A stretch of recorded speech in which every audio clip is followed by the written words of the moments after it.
Good morning. Welcome to the Occupational Safety and Health Administration's informal rulemaking hearing for occupational exposure to COVID-19 in healthcare settings. My name is Lauren Phillips-Thorne from Apt Associates, contractor to Osha. Before we begin, we'd like to go over some logistics for today's public hearing. As a reminder, all attendees are muted automatically. If you are speaking today, you will receive a notification on your screen that you are being promoted to the panelist group a few minutes before it is your time to provide testimony. Once promoted to the panelist role, you will be able to unmute and turn on your camera. We ask that you do not unmute or turn on your camera until your name has been called and you have been asked to start your testimony. Speakers connected by telephone should unmute their phones when called to testify. If you submitted a presentation in advance, we will share the file and advance the slides. Please cue us verbally by saying "next slide" when you need us to advance. If you have a presentation to submit for your testimony and you have not done so, please send it to public_hearing@aptassoc.com and ets@dol.gov. Presentations submitted at the time of your live testimony will be submitted to the public record, but will not be shared on screen during the testimony.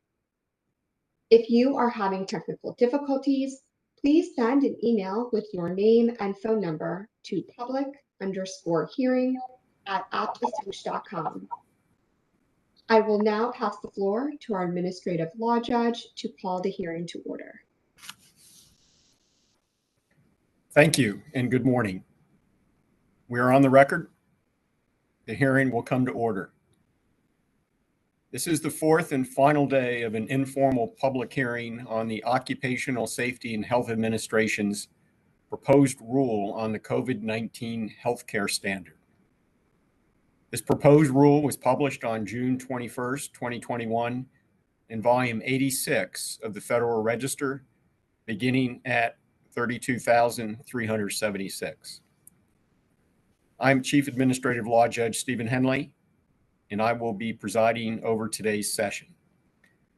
The purpose of this hearing is to receive from interested parties oral testimony, as well as other information pertinent to the proposed rule.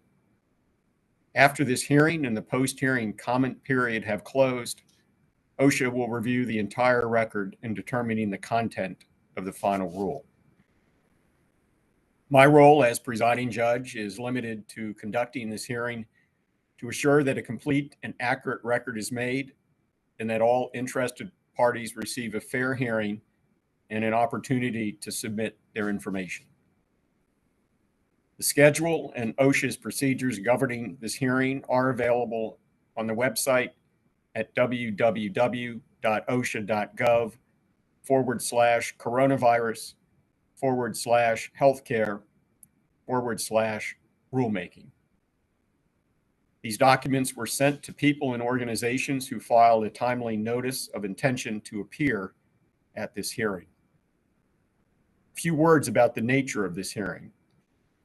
Despite its informal nature, it is governed by rules, both OSHA rules governing hearings at 29 CFR Part 1911 and the hearing procedures issued specific to this rulemaking. These rules are meant to assure that everyone has a fair opportunity to speak and express an opinion about the proposed rule. To that end, they also allow me to hold witnesses to their allotted times, limit undue repetition or excessive argument, and generally keep the hearing on schedule. Any written comments you have submitted to the docket are already part of the record of this rulemaking. In the rare case where witnesses wish to provide any other documents that have not already been entered in the docket, they should provide them by email to ets@dol.gov before the witness begins their testimony so that they can be entered as exhibits in the record. Because all pre-submitted documents are already part of the record, your oral testimony should concentrate on presenting the highlights of your written comments or clarifying your written submissions. Stakeholders may also submit additional evidence or statements for a period of 21 days from the end of the hearing, which will be May 23rd, 2022. At that point, the record for this rulemaking will close. No further submissions will be accepted after that date. Today, after each speaker or panel of speakers completes their testimony, OSHA representatives will have an opportunity to ask questions of the speaker or panel. When OSHA has finished asking questions, there will be an opportunity, as time permits, for persons who filed a timely notice of intention to appear to question the witness or panel. This is the process I intend to follow. After OSHA has finished asking questions of a witness or panel, I will ask participants who wish to ask questions to identify themselves by pressing the raise hand button in WebEx or by pressing *3 on their phones for those who have called in. Based on the hearing schedule and the number of participants who wish to ask questions, I will determine the order in which participants will question the particular witness or panel and any time restrictions on that questioning. Please try and limit your questions to one per witness. If there are more questions than we have for the allotted Q&A time, you can submit your questions to ets@dol.gov. These questions will be added to the hearing record, and panelists can choose to reply in their post-hearing comments.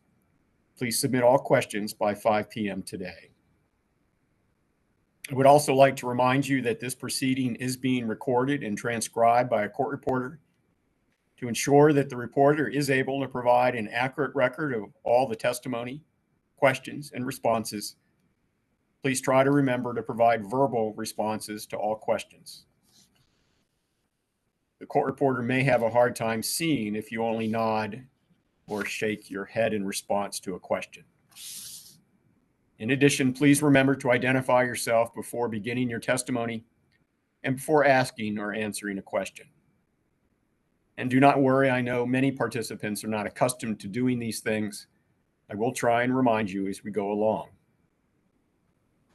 The transcript of the hearing will be uploaded to the hearing docket on regulations.gov approximately 2 weeks following the hearing. Now, unless there are any further announcements or other housekeeping matters, I believe that we can proceed with the public testimony. The expected speaking order is currently displayed on screen. I will be introducing each speaker in turn. Please speak slowly and clearly so our court reporter can record these proceedings accurately. I believe the first speaker is Theo Allen. Will the contractor please promote Mr. Allen to be a panelist? And please state your name and affiliation for the record, sir. Thank you, Your Honor. I'm Theo Allen. I don't have an affiliation to report, although I am aware of some links with participants. If you'd like me to go into that. And I don't think that's necessary, sir, but can you speak a little more loudly? We're having difficulty hearing you, sir. Your Honor, I'll try, but unfortunately, some things that happened over the weekend, i.e. COVID, may make that difficult. I can hear you much better now, sir. Thank you. And I believe I have 2 exhibits right now, Ms. Tryon, and a 3rd exhibit for questioning. I intend to submit shortly after we get all the questions done today. So if you want to admit that down, it would be a good time. Thank you, Mr. Allen. Do you have any exhibits that you have not previously sent in by email to ets@dol.gov? Only the only exhibit that has not yet been submitted is the list of questions that I haven't been able to ask because of the 1 question rule, which will be submitted shortly after we finish the hearing today, before 5 o'clock. Thank you. All right, well, since Mr. Allen brought it up, he had previously submitted a PowerPoint presentation, which I was planning to later ask, but we may as well ask now that his PowerPoint presentation be marked as, I think we're on Exhibit 9, and accepted into the record. So accepted. Thank you very much, Your Honor. And Ms. Tryon, I believe I submitted as well written remarks that I won't be able to read because of what happened over the weekend. Can we get that in as Exhibit 10? Let me confirm that we have received that. I need to confirm, it will be Exhibit 10. I need to confirm. I haven't seen it. I'm waiting for somebody to tell me whether we've gotten it or not. But I can check back in after you're done speaking, Mr. Allen. We won't forget about your exhibit. Thank you. You're welcome. So the unfortunate part is over the weekend, I got a test. I took a COVID test, and this is a rapid test for the record. And unfortunately, it appeared that it was positive, but I will have to start with my objection to the scope of this hearing. Under Section 6B3 of the OSHA Act, OSHA was statutorily required to schedule by August 20th, 2021, a hearing on my objections to this rule, which were the denial that COVID is airborne and the fact that not all workers should have been protected, regardless of setting, healthcare, or otherwise. You have excluded from this hearing the other issue, and I can't waive it without sufficient assurances from OSHA. Next slide, please. So I tested positive Saturday, but unlike 30% of low-income workers who had to actually go back to work for financial reasons, I can afford to isolate, and that's what I'm doing now. For example, Amazon recently eliminated paid sick leave for COVID, and we can expect healthcare employers as well as others to do the same. Dr. Julia Raifman's work shows that this is not in the ordinary course of daily living, and it has bigger implications. I'm on 3 million, which is a 2.5% drop in labor participation rate, who's not in the workforce because of COVID distancing, among other reasons, and because testing is not accessible very easily. I did not get tested earlier. If I did not get tested, I would have probably not exposed healthcare workers, although based on going to urgent care clinic Saturday, I saw tremendously poor infection control procedures that I would urge to be asked on.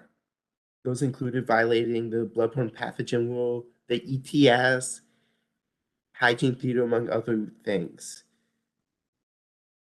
Next slide, please.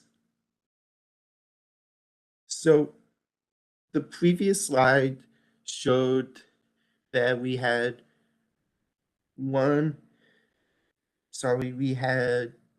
a lot of excess mortality, but healthcare, unfortunately, for this rulemaking was the lowest in California among all essential industries. But our public health response is the Great Barrington Declaration.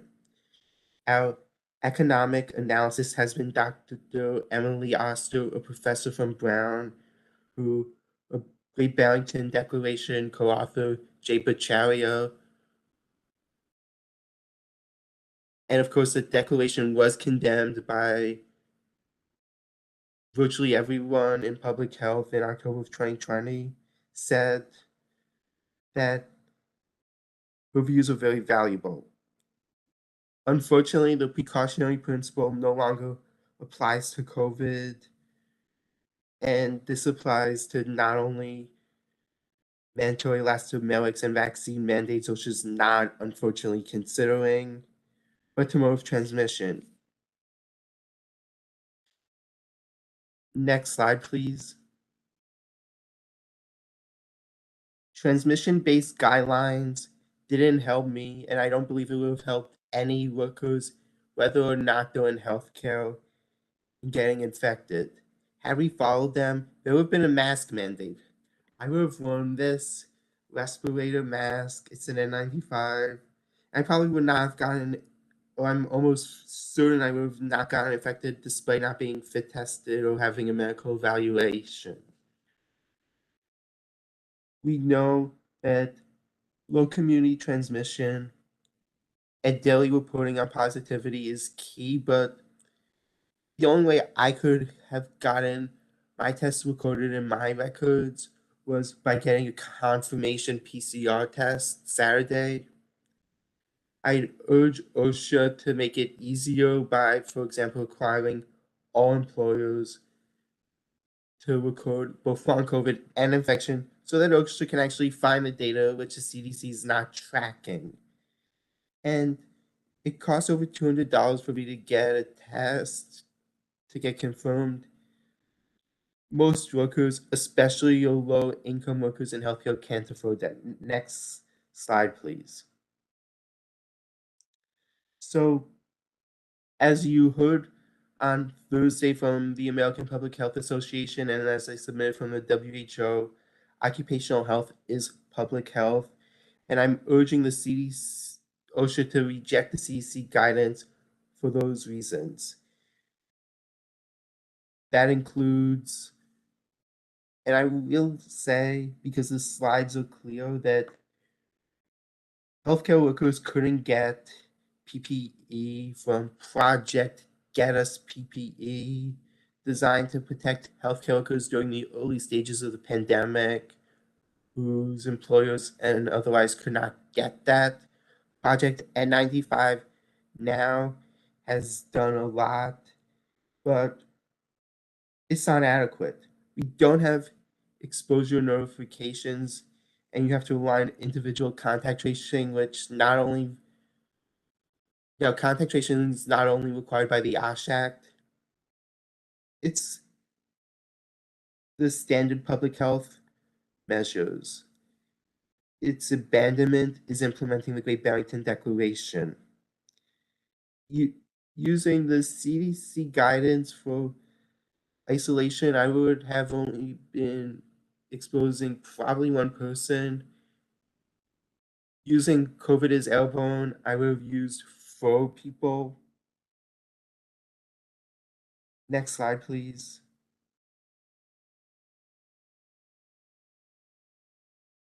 So, as I said, on last Saturday at an urgent care clinic in Hartsdale, New York, I saw many of these useless precautions, although I did not see gowns being worn, which would have been required under the OSHA ETS. There was no medical evaluation. I had to wait a half hour before being screened, although the waiting room was empty, yet I saw healthcare workers not wearing any mask, just exposed to me had I not been wearing a respirator. And on hospital PCR testing or rapid testing, I don't understand how they're not doing both for both infection control and medical evaluation purposes. Next slide, please. If OSHA wants to protect healthcare workers, I recommend relying on the tuberculosis recommendations. It's technically not a standard, but it's been incorporated into 1930.134, which is mandatory respirators, negative pressure, early screening, and an adequate number of air changes. I was not offered early treatment, so I doubt how OSHA can think healthcare workers or others can get that. And incidentally, when I was speaking on Saturday, what I saw was clearly a lack of training, which I've been asking about Project First Line to multiple panelists and the links to it. The reason I did that was because the CDC's Project First Line is designed to protect healthcare workers from COVID.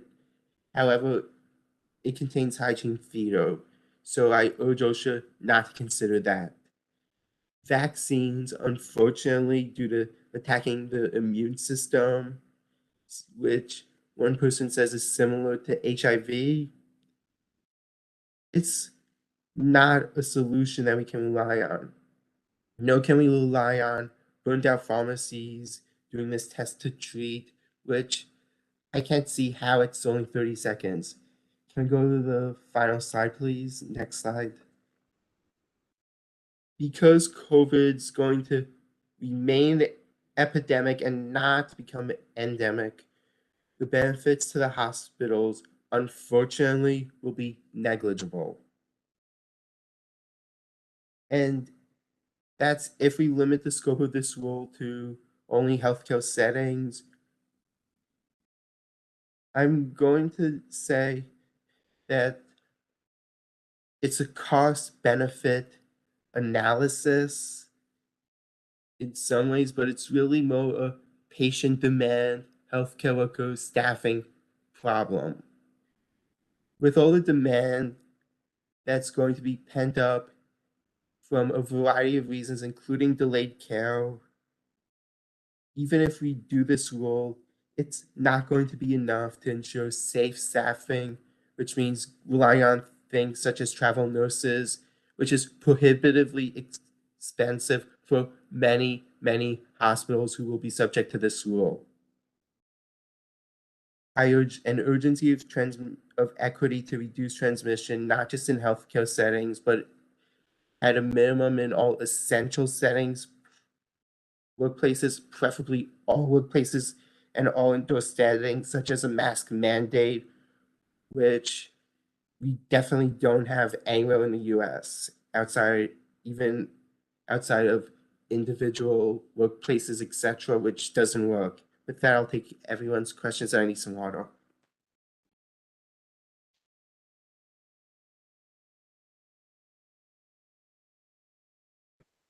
Thank you, Mr. Allen. Does OSHA have questions for Mr. Allen? Good morning, Your Honor. This is Jessica Schifano from OSHA, and we do have a couple questions. Mr. Allen, we're very sorry to hear about your COVID infection over the weekend, and thank you for continuing on to participate today and sharing your information with us. You're welcome. I was wondering if you could give us a little more information about your concerns with the Project First Line training from CDC. You mentioned the inclusion of controls that were questionable for protecting workers against airborne hazards. Is that your primary concern with the training, or are there others? Thank you for that question. I'll go into further depth now as to what I saw on Saturday, and it's actually a lot of concerns. But on Saturday, when I went in, let's start with the plexiglass. It was like 4 feet wide with 1 to 2 feet gaps in between, a big slit underneath.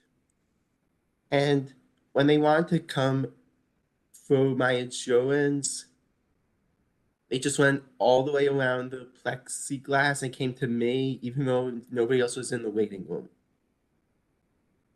That's one thing. 2, over the course of the pandemic, I've asked, whenever I've been in healthcare settings, people to wash their hands. I haven't seen voluntary hand washing by anyone, even though, and last Saturday when I asked them to, they didn't even do it, even after removing gloves, which the blood-borne pathogen rule, as well as I believe the ETS would have required. Those are a couple of things. I also saw the use in new pens, and I saw a respirator not being worn correctly. that all indicates a lack of training in that urgent care setting, and I believe it's consistent. The reason I'm concerned about Project First Line is because it's spreading inaccurate information, such as discussing respiratory droplets. And it recommends, for example, and this will be relevant to the Osha rulemaking, contact precautions based on the blood-borne pathogens rule, which I'm not questioning, but we really need to separate the blood-borne pathogen rule from this rulemaking. Thank you so much, Mr. Allen. That's a helpful clarification. You mentioned that in your experience this past weekend and in other experiences you've had over the course of the pandemic in healthcare settings, that you've noted a number of things that you were concerned about. So can you describe some of your other experiences and the sorts of protections that you identified as lacking in those settings? Sure. First, in describing compliance with hand hygiene, I want to note that I've noticed 0% compliance in various healthcare settings I've been in among staff throughout the pandemic. And I've been to vaccination sites, I've been in a hospital, I've been I've actually been to a dermatologist. I've been to this urgent care setting. But that's some of the things I've seen. Others include, as I said, not wearing a mask when I went into the urgent care setting, not screening me quickly for COVID, and then just taking me to a room which endangered the frontline staff there, except that I was wearing a respirator. The old and new pens.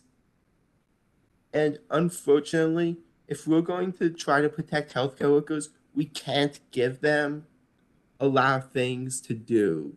We need to simplify it and focus on those controls that really help prevent the spread of airborne COVID. And while hand hygiene, for example, does not stop COVID, it's just deplorable that we're not seeing strong compliance with such an important measure against contact transmission. Thank you, Mr. Allen. Just one clarification about your experience. When you mentioned that you were able to go in a waiting room with suspected COVID and sit there for over a half an hour before anyone came to address you and triage you, were there other people in the waiting room at that point that you were exposing, as well as the other healthcare workers that were in that intake area? There were one, it was about, I would not want to say it was over a half hour. It was about a half hour. There was nobody else in the waiting room, but there were two healthcare workers who, when I went in, they weren't wearing masks. I don't believe I exposed them because of my PPE. There weren't others in the room. Nevertheless, I would urge OSHA to make it clear that I'm not asking them to say we need to screen patients for COVID in a specific manner. In fact, the unfortunate part is, let's say you're going to the ER and you have a heart attack, you need CPR. You may not be able to screen for COVID. What I'm asking OSHA to say is, if it's a hospital, you need to do a test to screen. You need to screen as quickly as possible. And if somebody's suspected or confirmed to have COVID, put them someplace, preferably an isolation room, so that they're not exposing healthcare workers or others. Thank you, Mr. Allen. So there were no screening procedures in place when you went this weekend to the urgent care facility? There were no screening procedures other than that I told them that I was there because I wanted a COVID test. And that should have been enough to just send me into a private room or to have me wait outside and go out and get me in from my car, but they did not do anything else. Thank you for that clarification, Mr. Allen. We really appreciate your participation today and throughout the rulemaking process. We wish you a very speedy recovery, and I will turn it over to my colleague, Ms. Tryon, to clarify the entrance of the hearing exhibits that Mr. Allen provided him. Yes. Oh, and just thank you, Mr. Allen and Ms. Stefano. I just wanted to ask Thank you, Ms. Tryon. one more clarifying question about your visit this weekend to it was an urgent care clinic, right? It was a City MD in Hartsdale, New York.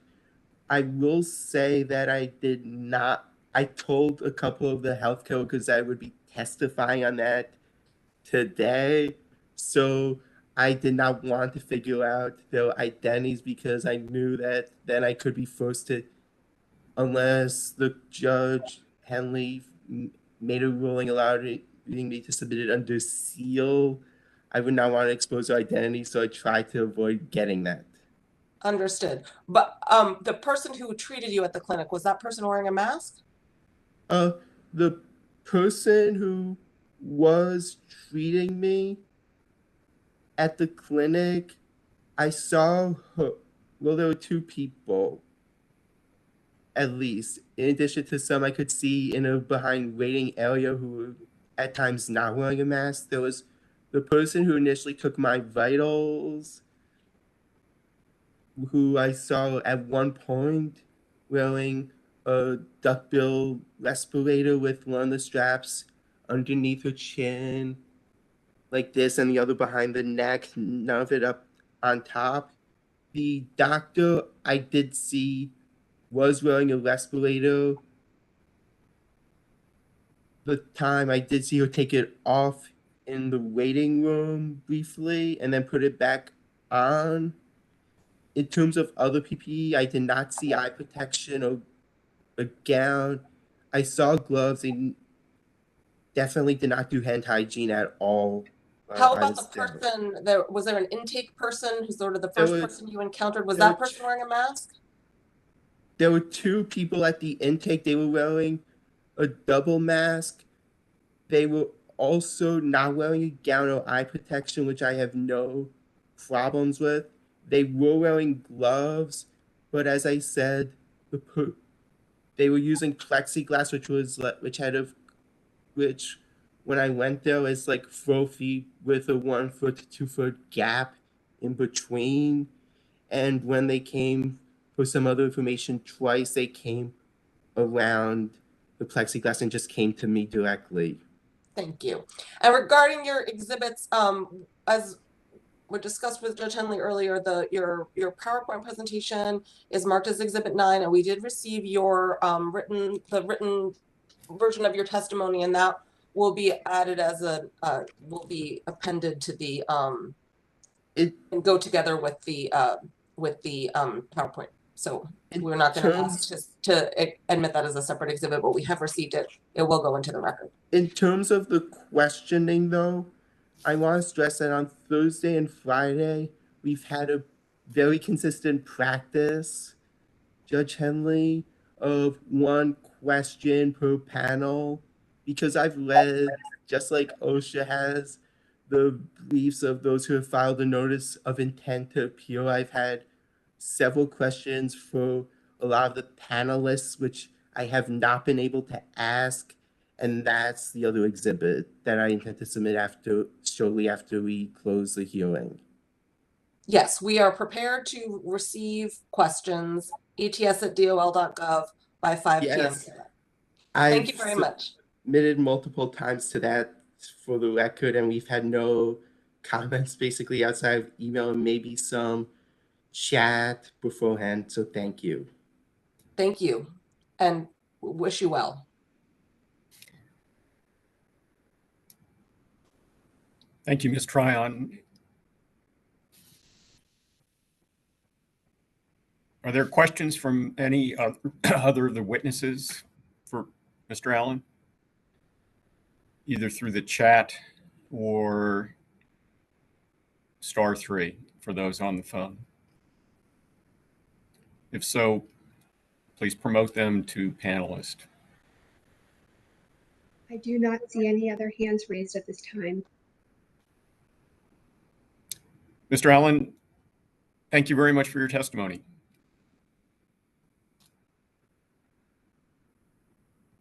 Will the contractor please promote Deborah Waters to panelist, please? She is promoted. Ms. Waters, good morning. Please state your name and any affiliation you may have for the record.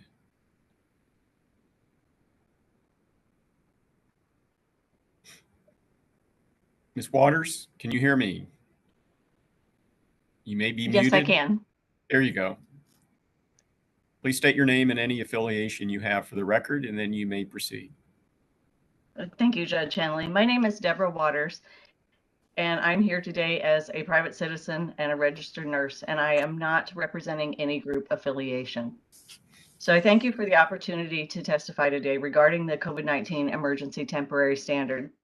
I've been a registered nurse for more than 3 decades and served in multiple roles from bedside staff nurse to chief nursing officer. As a Doctor of Nursing practice student, I have spent the last 1.5 years studying the COVID-19 pandemic and evaluating the causes of increased morbidity and mortality among healthcare workers, who also happen to be my friends, family, and colleagues. COVID-19 thrust the nation into the widespread pandemic that has been discussed as a high probability for many years. Despite these discussions, planning and preparation efforts have not been prioritized due to competing interests and lack of an imminent threat. Global interconnectedness has made widespread rapid transmission of airborne infectious disease a reality that demands proactive planning and preparation. The lack of consistent messaging and the lack of a permanent infectious disease standard has left healthcare workers unnecessarily exposed to a novel and deadly infectious disease. According to the investigative report Lost on the Front Line by Kaiser Health and The Guardian, more than 3,600 healthcare workers died in the first year of the pandemic alone. Although it is important to note that this number is likely a gross undercounting due to a lack of a national reporting framework that tracks illnesses and deaths by occupation, specifically from COVID-19. Evidence has shown that healthcare workers become infected with COVID-19 at a rate of 3 times higher than that of the general public. There are multiple reasons for this, including a lack of adequate personal protective equipment, or PPE, primarily N95 respirators, limited or delayed COVID testing, a lack of contact tracing after exposures within the workplace, insufficient or frequently changing guidance, limited workplace safety standards, along with a lack of pre-pandemic planning and preparation. More than half of the healthcare workers who lost their lives during the first year of the COVID-19 pandemic were under the age of 60. In the general population, the median age for death from COVID was 78 years of age. However, among healthcare workers, that median age was reduced to 59 years of age. Nurses and support staff represented 52% of healthcare worker reported deaths. Nurses represented 1 in 3 of healthcare reported deaths. About 25% of all healthcare workers who died worked in a hospital. The remainder of those worked in other places of employment, such as residential facilities, outpatient clinics, hospice and home health agencies, emergency medical services, and prisons. So the question that I ask is, did these healthcare workers have to die? And if not, what should we as a nation do about it? And I think it's clear that this should not have happened. An infectious disease standard has been in development since shortly after the 2009 H1N1 pandemic, which also impacted healthcare workers disproportionately. It became clear early in the COVID-19 pandemic that the current workplace safety standards pertaining to PPE and respiratory protections, as well as other environmental protections, were not robust enough or effective in ensuring the federal protections for healthcare workers in response to the emerging airborne infectious disease, and thus quickly placing them in grave danger. Despite that, it took nearly 18 months before an emergency temporary standard was drafted and issued. Had an enforceable permanent infectious disease standard been in place, it is reasonable to assume that the number of healthcare workers who became ill or died from COVID-19 could have been greatly reduced.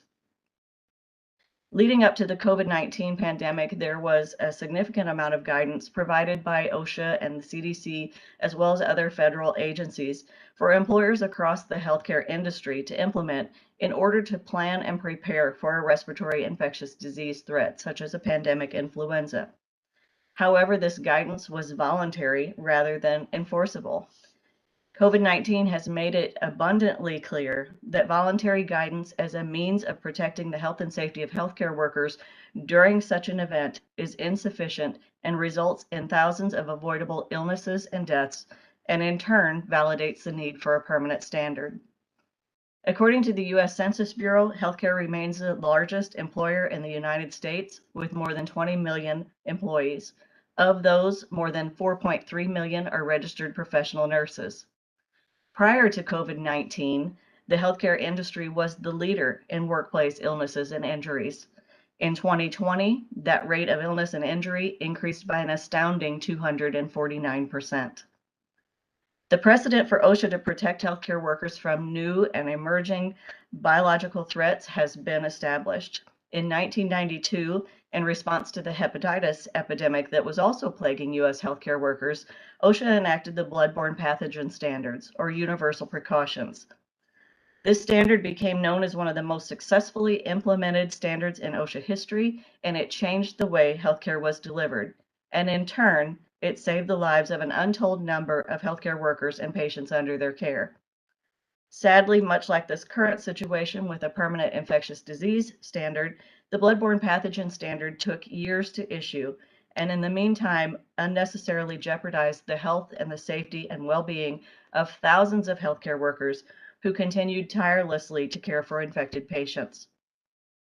2 years into the COVID-19 pandemic, healthcare workers remain without specific federal workplace standards to prevent unnecessary illnesses and deaths from COVID-19. On the heels of an expired ETS and in the absence of a permanent standard, there are no enforceable actions to compel employers to implement additional protections. I respectfully request that at a minimum, OSHA evaluates the provisions of the existing ETS, and rather than weakening any of the provisions of this ETS or OSHA's enforcement stance, that you build upon these lessons learned not only from COVID-19, but from past infectious disease threats, and strengthen workplace protections from COVID-19 based upon current evidence, and issue a permanent COVID-19 standard that includes provisions for PPE requirements, exposure notifications, ventilation and engineering controls, and other life-saving workplace protections. However, it's important to note that new and emerging infectious disease threats are inevitable beyond COVID-19. A permanent infectious disease standard is the single most effective means of providing workplace protections for healthcare workers, not only from COVID-19, but also from future airborne infectious disease threats. So I urge OSHA to exercise the full extent of your authority to protect healthcare workers by prioritizing and strengthening safety protections based upon the experiences of COVID-19 and expedite the process to issue the long overdue permanent infectious disease standard. American healthcare workers have been steadfast in continuing to provide safe and high-quality patient care throughout the relentless chaos of the COVID-19 pandemic. They've suffered unnecessary personal risk, and they've placed themselves in danger as well as that of their family members from COVID-19 exposures, while providing care in unsafe working conditions and conditions that were deemed to have a clear and convincing evidence of the risk of grave danger. The lasting impact this will have on the future of healthcare in the United States and the future of nursing is immeasurable. A continued delay in enacting workplace protections for healthcare providers from COVID-19 and future airborne infectious diseases has the potential to be catastrophic. I'm calling on OSHA to focus on the fundamental responsibility to establish the workplace protections that healthcare workers deserve now, and to build a sustainable capacity to rapidly adapt to the next threat. Based upon the evidence from previous infectious disease threats, the extraordinary number of illnesses and deaths from COVID-19, among healthcare workers that resulted from a lack of PPE and inadequate workplace protections should have never happened. And if we learn anything at all from COVID-19, I think it's that a federal standard should be implemented immediately to ensure that this never happens again. And Your Honor, this concludes my testimony, and I thank you again for the opportunity to speak here today.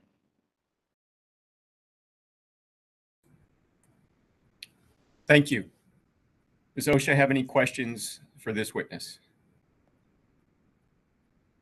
Thanks so much, Ms. Waters, for your testimony today. We do have a few questions for you. You mentioned, I think, that you are currently a student, but can you describe your role in healthcare over the course of the pandemic? And have you been working and providing care in any sort of specific type of healthcare facility over the course of the pandemic? I just completed a doctorate in nursing practice degree from McKendree University, and that was my role with studying this as my research project. I am a registered nurse, but I was not at the bedside throughout COVID-19. I am a healthcare consultant, and I do consulting with healthcare leaders across the United States. I do, however, have a daughter who is a registered nurse who has worked on the front lines in the COVID ICU since the beginning of the pandemic. Thank you for clarifying that.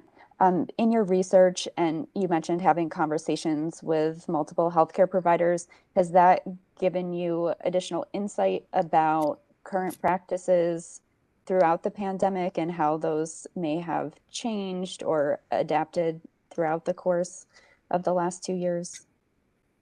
Yes, absolutely. I'm in contact with frontline healthcare workers, frontline nurses and physicians almost on a daily basis. And I receive frequent updates as things change. You know, I think people wanted to contribute to my research by saying this is what's happening in our organization. Is it happening in other organizations, or is it unique to us?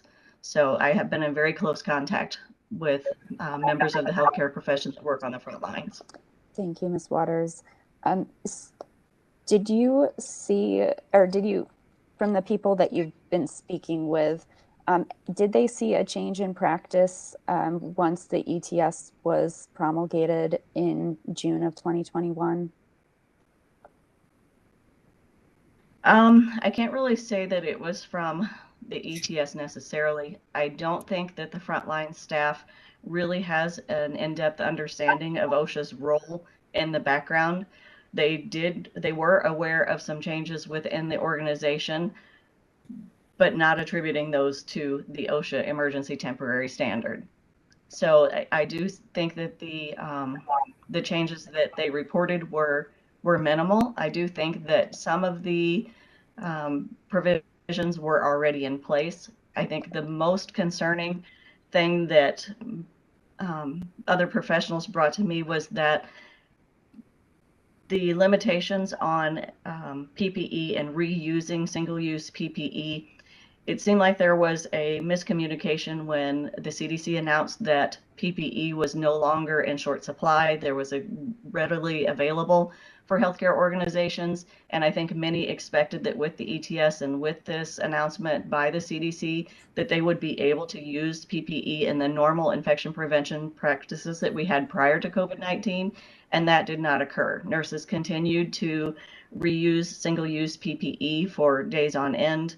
They continued with the decontamination processes, although the decontamination had slowed down some at that point because when the ETS came out, we were in a lower dip of the waves of COVID-19.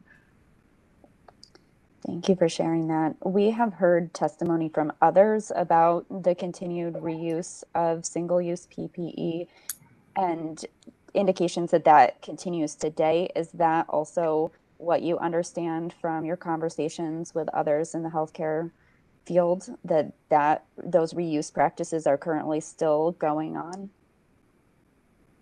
Yes, absolutely. It is not so much from day to day anymore, but it is most certainly for a 12-hour shift, you're wearing the same N95 mask that you are taking off and on between going in and out of patients, storing it in the paper bag and reusing it again.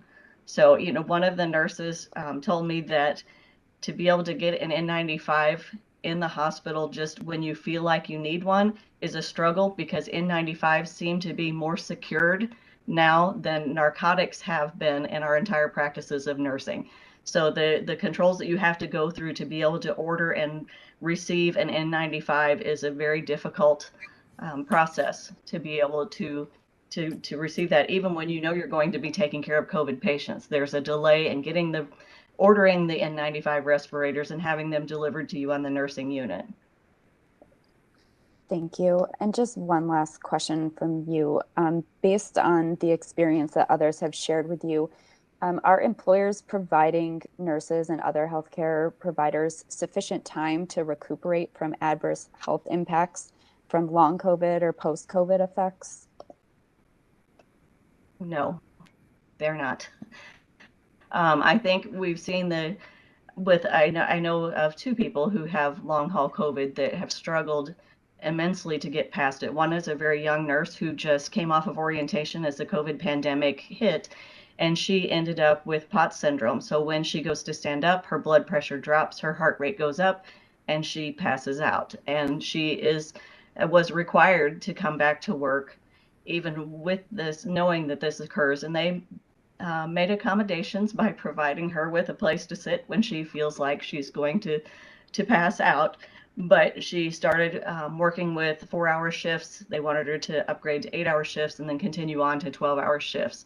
So the goal was to immediately try to get her back to work as soon as possible. And I think we see that again with testing, with healthcare workers that have tested positive or symptomatic that are being required to come back to work.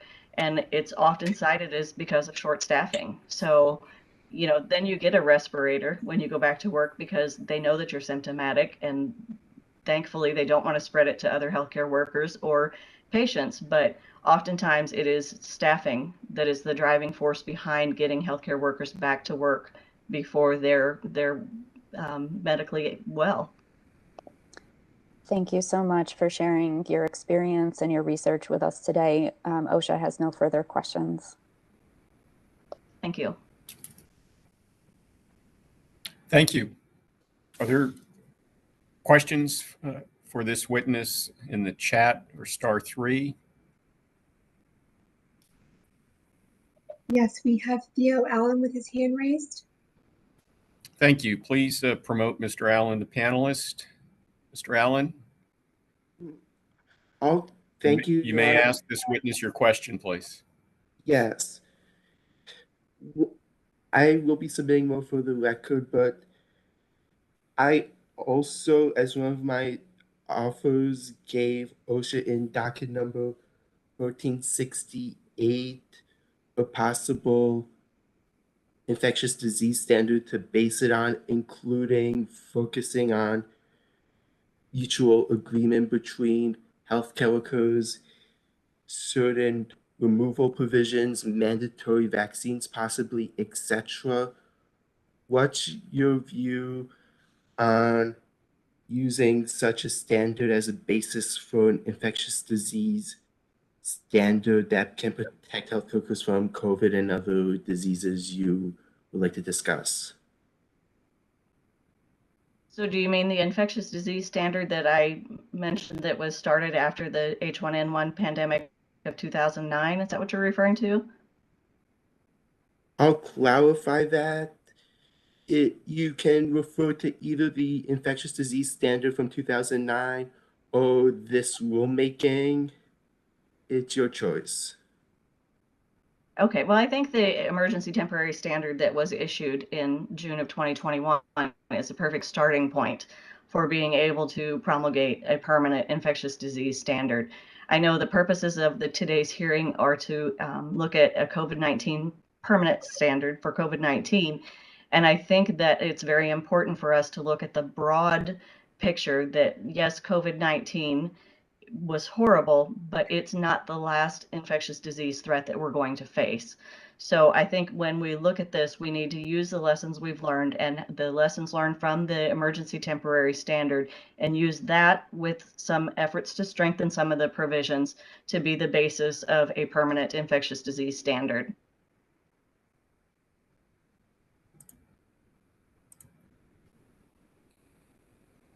Thank you, Ms. Waters. Are there additional questions for this witness in the chat or star 3? No, there is not. Ms. Waters, thank you very much for your testimony this morning. Thank you. The next listed speaker is Stephen Petty. He does not appear to be identified by that name.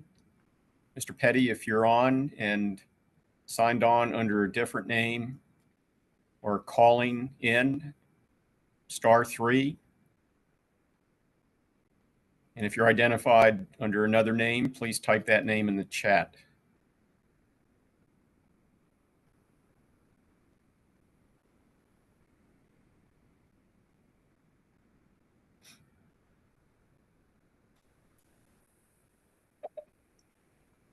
I do not see Stephen Petty identified by the raise hand button or from star 3. Okay, we'll return and see if Mr. Petty's simply having difficulty joining us this morning. The next witness listed is Megan Mansell. Ms. Mansell, please raise your hand if you're available.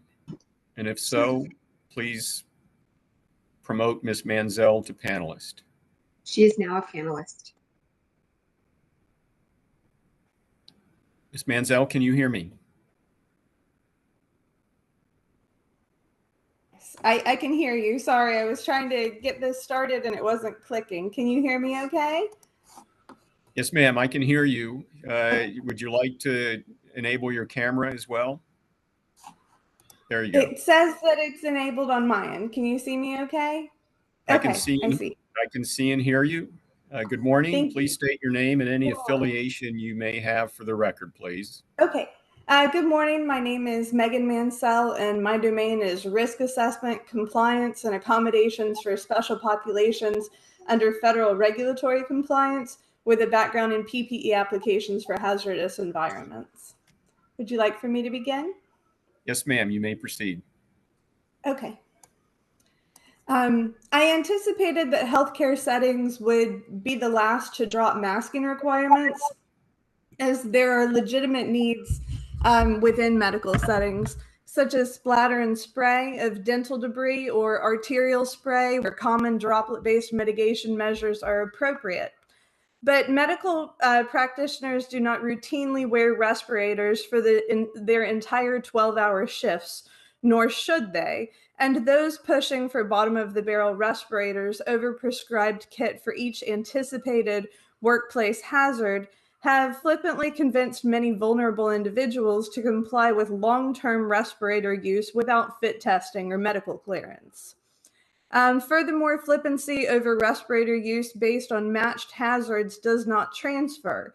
An apparatus known to be non-mitigating for larger particulates such as asbestos being pushed as protective against radically behaving particulate range aerosols creates a contradiction in application that results either in the worker protection standard being ignored altogether and expressly non-mitigating apparatus is pushed for compliance across the board, or we get down to the absolute yet uncomfortable specifics that the vast majority of what you have seen people wearing throughout the pandemic is insufficient for protection against respiratory aerosols, composed 90% or more of sub 0.3 micron radically behaving particulate range aerosols, as your respiratory emissions are. And this creates an anticipated hazard if applied to other exposure elements of the same particulate grade and corresponding behavior. The 79-page letter begins with a push toward elastomeric respirators in exchange for N95s and unmasking temporarily to take short breaks, without addressing specifically why N95s are insufficient respiratory protection, and wearing one for extended periods is expressly outside of terms of wear for this apparatus. Extended wear requires accounting for anticipated known physiological interferences, notably deoxygenation, hypercapnia, fiber inhalation, and accumulation and amplification of biological matter in the mask membrane. There are a lot of different types of masks and respirators that people have chosen to use without really gauging the actual effectiveness of these apparatuses within a saturated environment. And so, as Mr. Allen touched on airplanes and schools, I just wanted to touch on each common apparatus that you see within the public sector and the exhale emission plumes and how that contributes to atmospheric saturation in enclosed spaces. So you can imagine if you're sitting next to this dude for 6 hours on a flight with his exhale emission plume, though he's compliant with masking, and people would pass by him in public and say, oh, you know, he's keeping us safe, sitting next to him with his plume directed right in your face for the duration of your 6-hour flight is not keeping you safer than unbound, unfocused respiratory emissions. And even cloth masks, this is a 3-layer cloth mask. You can see the exhale trajectory right within respiratory range of particulates. And these are not Tyndall lighting based images. So what you are seeing is greater than 50 microns. And so you're seeing large matter escaping, and the small matter, the little guys that compose 90% of your respiratory emissions, those remain aloft for hours in enclosed spaces and can take days to settle depending on the airflow within that given space. This is a surgical mask and the exhale emission plumes from there. Mr. Allen, I know, frequently wears the cartridge half face piece respirators and is in a P100. But the 3M P100s of those have the exhale valve directly in front of the mouth. And so if you're asserting that you're protecting other people, or that a nurse or medical practitioner in this apparatus would be protective of other people, it's very similar to the exhale emission plume caused by a valved respirator. Here you can see a nurse at a test site directly as the person most likely in contact with novel pathogens, breathing directly in your car window or directly over your testing materials. And there is the emission plume created by these valved respirators. And even an unvalved respirator, that exhale emission has to go somewhere, which is why when you see people wearing glasses, not goggles, with N95s, they're always fogged because the emission comes from the bridge of the nose. And wearing these fitted fully against your face, making indentations with the straps tightly in place, just creates a pressurized plume where you had originally an 18 to 20 foot trajectory, and now you have increased pressure behind that matter. So this letter just expresses dismay at focused protection, while in the same paragraph pushes for contact tracing. Focused protection measures such as site-specific osmotic immigration barriers with rapid testing for short-term entry and absolute quarantine would be best practice, but only for highly controlled populations. It also mentions different filtration capacity for masks and respirators that are mentioned, while following ASTM standards is very relevant. It should be assumed that the push for mask compliance is due to the concept of source control, but masks and respirators are not effective source control for 0.06 to 0.14 micron radically behaving particulate range aerosols in saturated environments. The ASTM standard specification for barrier face coverings F3502-21 Note 2. Actually, I'm just going to read Note 5.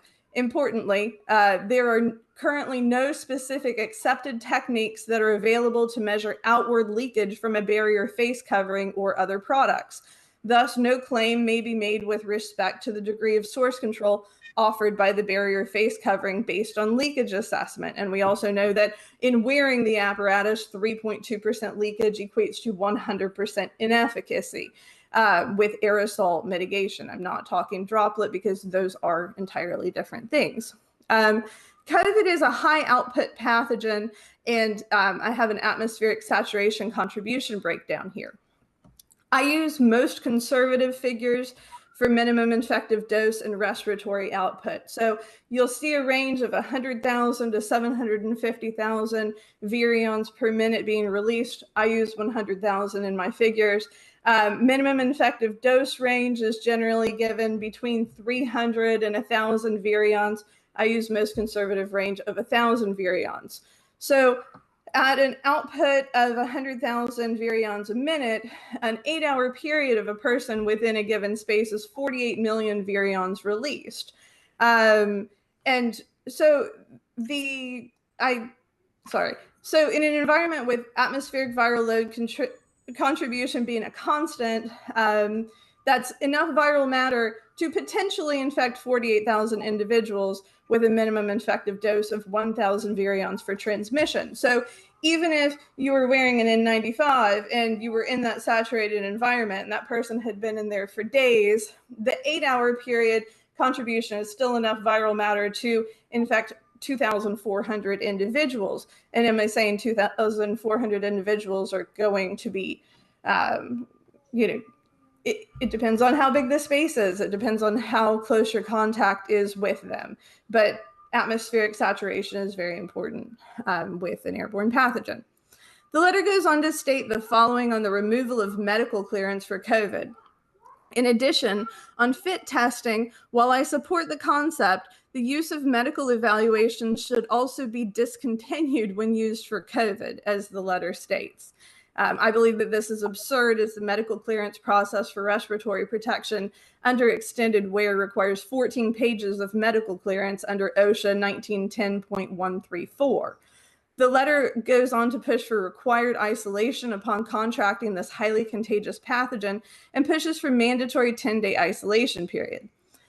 This is inappropriate for the general population with a pathogen with a 99.8% survivability rate, but again, with enclosed specific populations, such as adult care facilities and nursing homes, an absolute quarantine before entry after a sweep had been performed of the facility, creating a bubble, and then rapid testing with a confirmation PCR testing for visitors or for shift work, just for those protected populations, would be ideal osmotic immigration as well as ideal focus protection.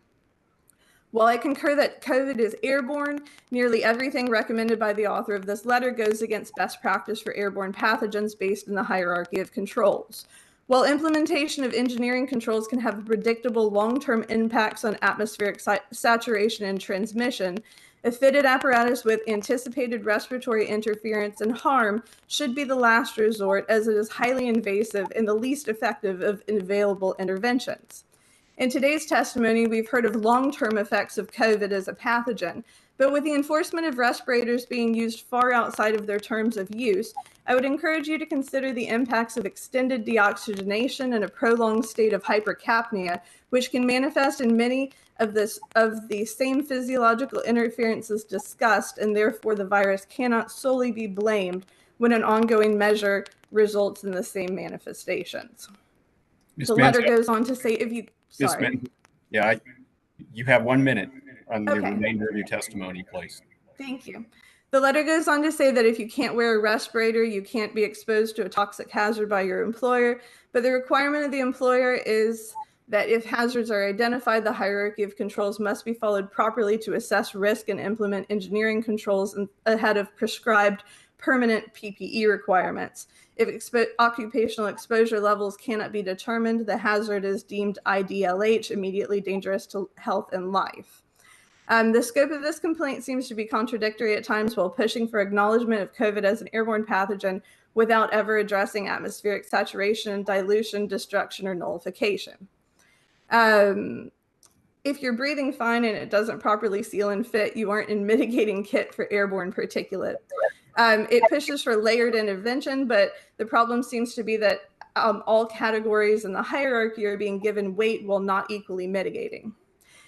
This is my last thing to say.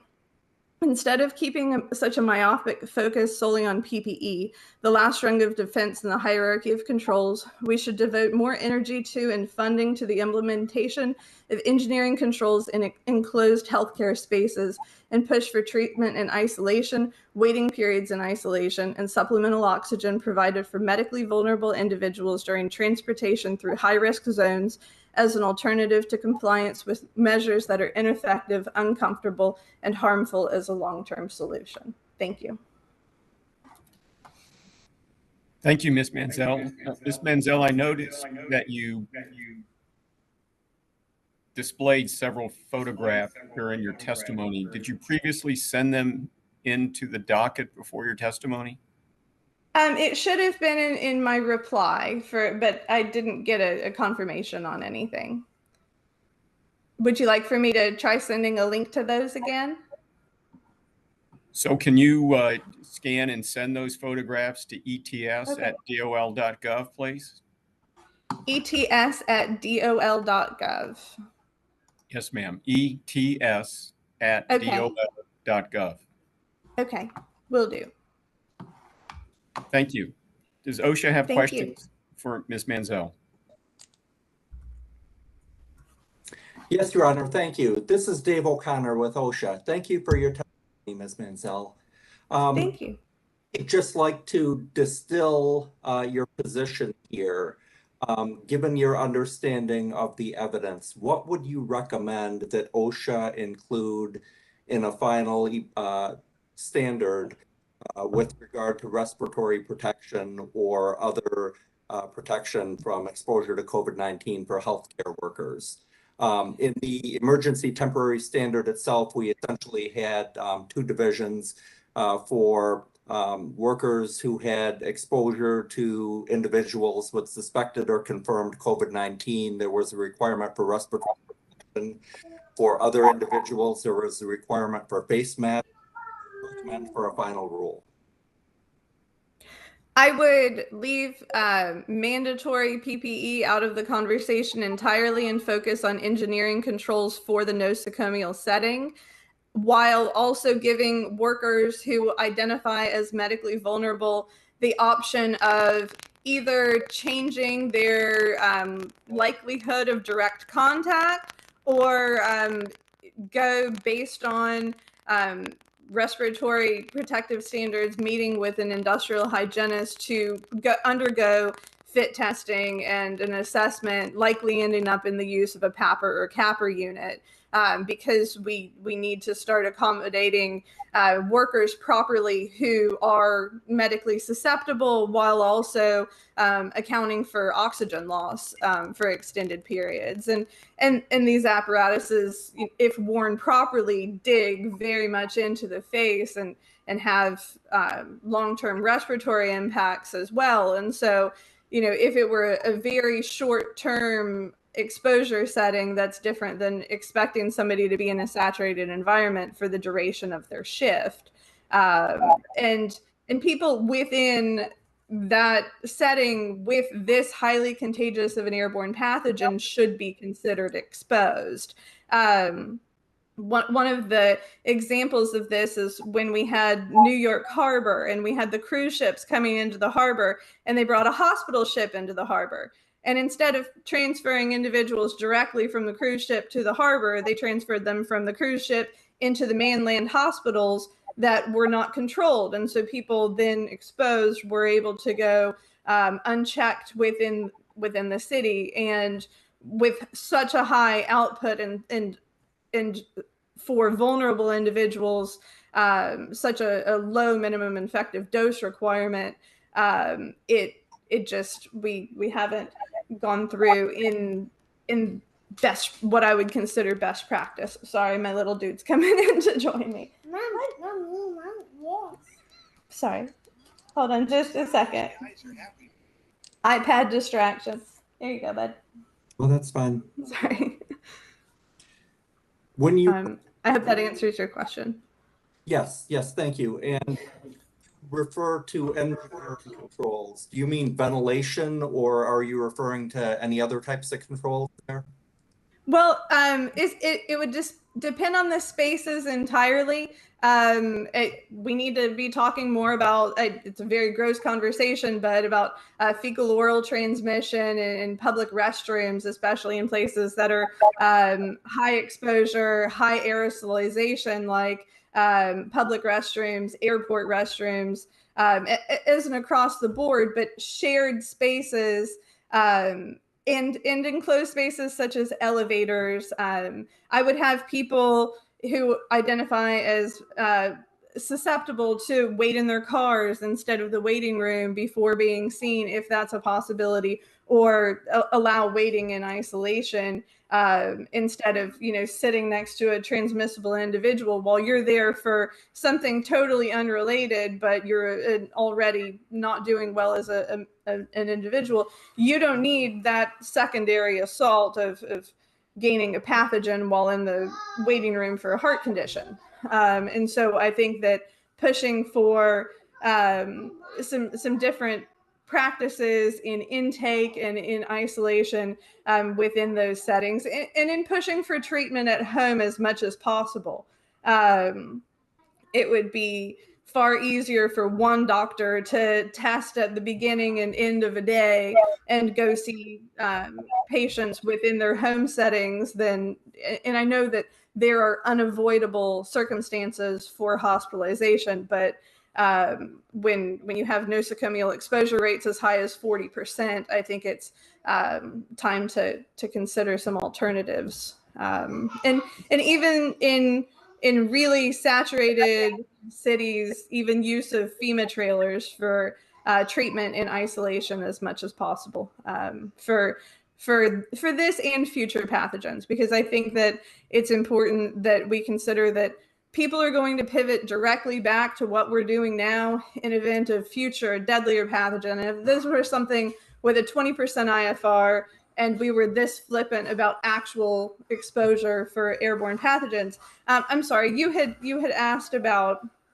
engineering controls. So destruction technologies in really high output spaces like restrooms, or high grade filtration, UVC, needlepoint ionization, UVC sanitization, whatever can be done to maximize the exchanges within a given space, changing the damper systems when there is an outbreak to increase airflow as much as possible, open windows or be seen outside if that's a possibility, just due to natural dissipation. I know that's not an option in sub-zero temperatures, but when it is an option, to kind of be a little bit more flexible about those practices. Because for droplet barrier methodology and surface sanitization, that would have taken care of the issue. But for an airborne pathogen,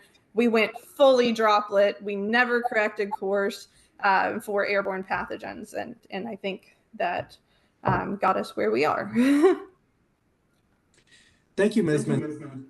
Judge Henley, Thank you. that concludes Osha's questioning for the witness. Thank you. Yep. Thank you, Mr. O'Connor. I'm getting a little feedback. If there's some IT support, can you look into it, please? I believe if the contractor would promote Mr. Allen. And Mr. Allen, do you have a question for this witness?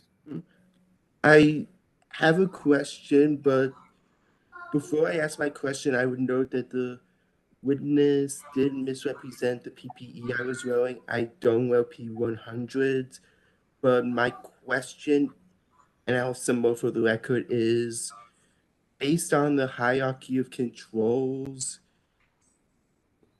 how can masks not, such as respirators, not be considered source control and more effective in many settings than ventilation, even though plasma rate with the ionizer off that I have on right now?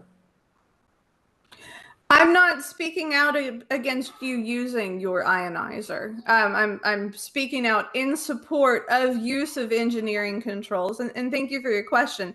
I wish you were still there so I could ask you what it is that you do wear, because I was under the understanding that you generally wore a half face piece P100.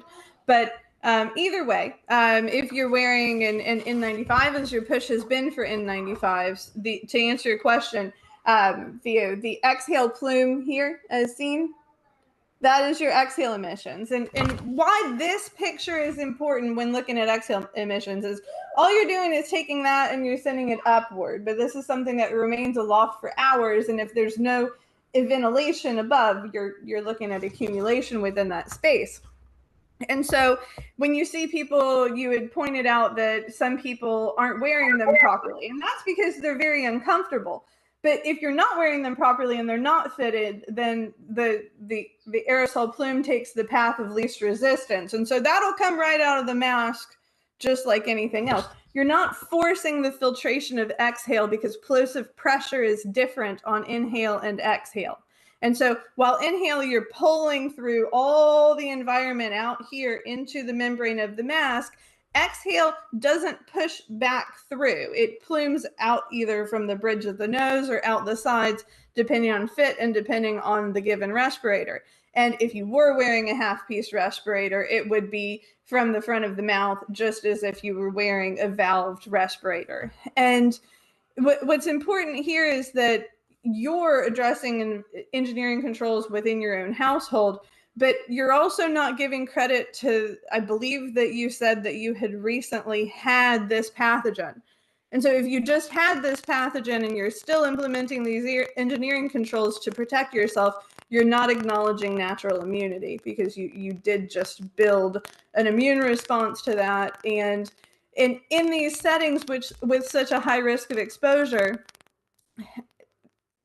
credit needs to be given to natural immunity, T-cell and antibody testing for healthcare practitioners to figure out if you've already been exposed to this pathogen and kind of did all right by it, would bring some helpful information and stop some of the fear of, oh, am I going to be exposed? Because 2 years into it and you're in direct care exposure settings every day, you have probably been exposed already. In absolute likelihood. Thank you.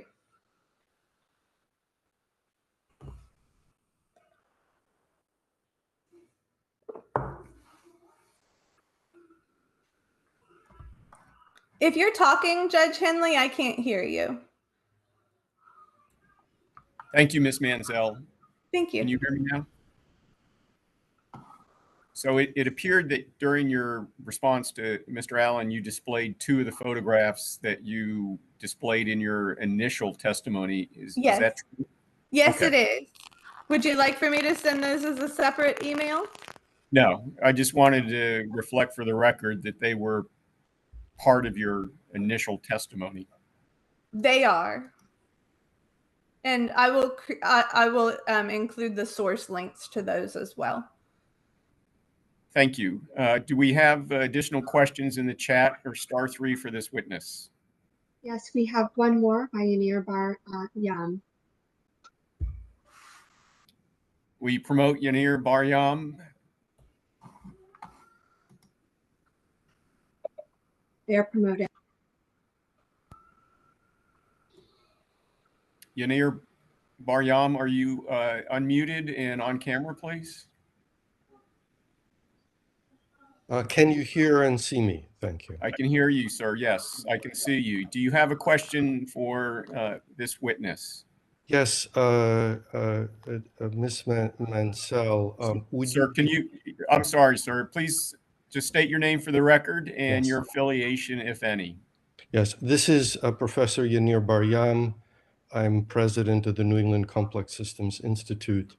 And I just want to clarify with Ms. Mansell, is she aware of the studies that show that infection by COVID is actually causing damage and death of T cells somewhat like HIV. So the idea that prior infection causes immunity, as she indicated, is not actually supported by those studies. But it is supported by reinfection rates and direct exposure reinfection rates. And so while individuals may have a different anticipated immune response based on their personal health status, I don't think that that can be asserted across the board, because data has also shown natural immunity to show as protection against the oncoming variants. Thank you, Ms. Mansell. Are there other questions for this witness in the chat or star 3?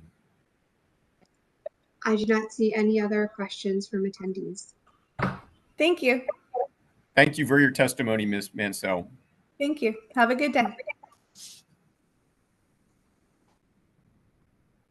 Will Stephen Petty raise your hand if you are with us? Stephen Petty. I have made Stephen a panelist.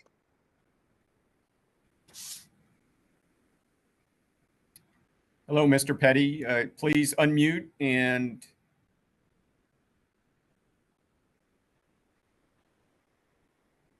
unmute, sir. You hear me? I can hear you now, sir. Please state your name and your affiliation, if any, for the record, and then you may proceed with your testimony. Sure. My name is Stephen Petty. I'm president of VES Group out of Pompano Beach, Florida. My background is I'm a professional engineer in 6 states with 9 patents in HVAC systems. I'm a certified industrial hygienist, and I'm a certified safety professional. And I've been testifying on this issue of masking and engineering controls for the last 2 years, as well as implementing engineering controls in actual schools since August of 2020. I know that Megan may have introduced the topic of industrial hygiene. One of the things I always do is introduce that topic because we have many medical professionals talking about industrial hygiene, and that's frankly not their sandbox. And I say that because I've been selected for many major national litigations, including serving as a exposure, PPE, and warnings expert for, say, for example, the Monsanto Roundup trials. I've been deposed in 40 of those. And so our profession is associated with the science and art devoted to anticipation, recognition, evaluation, and control of factors and stressors, those things that can make you sick, feel bad, and even kill you. And that's what we do for a living. I've sampled for anthrax, biotoxins, molds, bacteria, Legionella, and dozens of chemicals. And it's our job to be out in the field to figure out what might be impacting people, how to control it. We live under a system of controls that was really established beginning in 1950, called the hierarchy of controls. You may have heard of that. And it's an inverted pyramid with the most effective methods on top and the least effective methods on the bottom. The least effective method is personal protective equipment. For the case of respiratory factors, it would be respirators. And the reason it's considered to be the least effective is because in the real world, people don't wear it effectively. They break the seals, etc. Now, what I always point out in testimony, and I testified 2 weeks ago in the New Hampshire Senate, is that the problem with masks are that they aren't even in the hierarchy of controls. By definition, they cannot be sealed. If they could be sealed, they'd be called respirators. The most effective technique we have is what we call engineering controls, which are dilution ventilation, filtration, and then destruction technologies. And those are the technologies that I've been putting in actual schools. If you look at masking from 3 levels, the first level being 100,000 feet, and you look at all sorts of plots, and I have them here, but I don't know if I can share them with you guys. I'm not sure if I can share stuff with you guys or not. But you can take, from world meters, you can take any location, whether it be a state or a country, and you can show quite effectively that masking really had no effect on disease rate. If you look at the epidemiological studies, the best one that I'm aware of is the Danish Fundegard study, where they had about 6,000 participants, 3,000 with masks, 3,000 without masks. No difference in effects. There was a similar study done in Florida with school children, same results. Everybody says, well, what about the CDC studies? I've put out a series of podcasts on those on rumble.com, critiquing each of the studies with time. They suffer from one of two problems almost invariably. One, there's not a control group. That is, you're going to say masks work, then you need a similar group as possible that doesn't wear masks so that you can look at the differences and see if there is a statistical difference. Or they suffer from commingling of situations. In other words, they'll have a scenario where they do masking, but they also change engineering controls, they do separation, they use quarantines, etc. So there's no way to pull out, if you will, the effect of masking. And almost every study I'm aware of has those two flaws. Even the Bangladesh study suffers from that problem. And then you can look at the micro scale, and this is what we do in industrial hygiene. And what you'll find is that the COVID particle is on the order of 1,000 times smaller in diameter than a human hair. And invariably, I ask people, can you slip a human hair by your mask? Well, certainly under the eyes on either side of the nose. Almost everyone can. In fact, you can slip hundreds of hairs. So you have a super freeway for COVID particles to come in or go out, not even addressing the issue of the mask efficacy.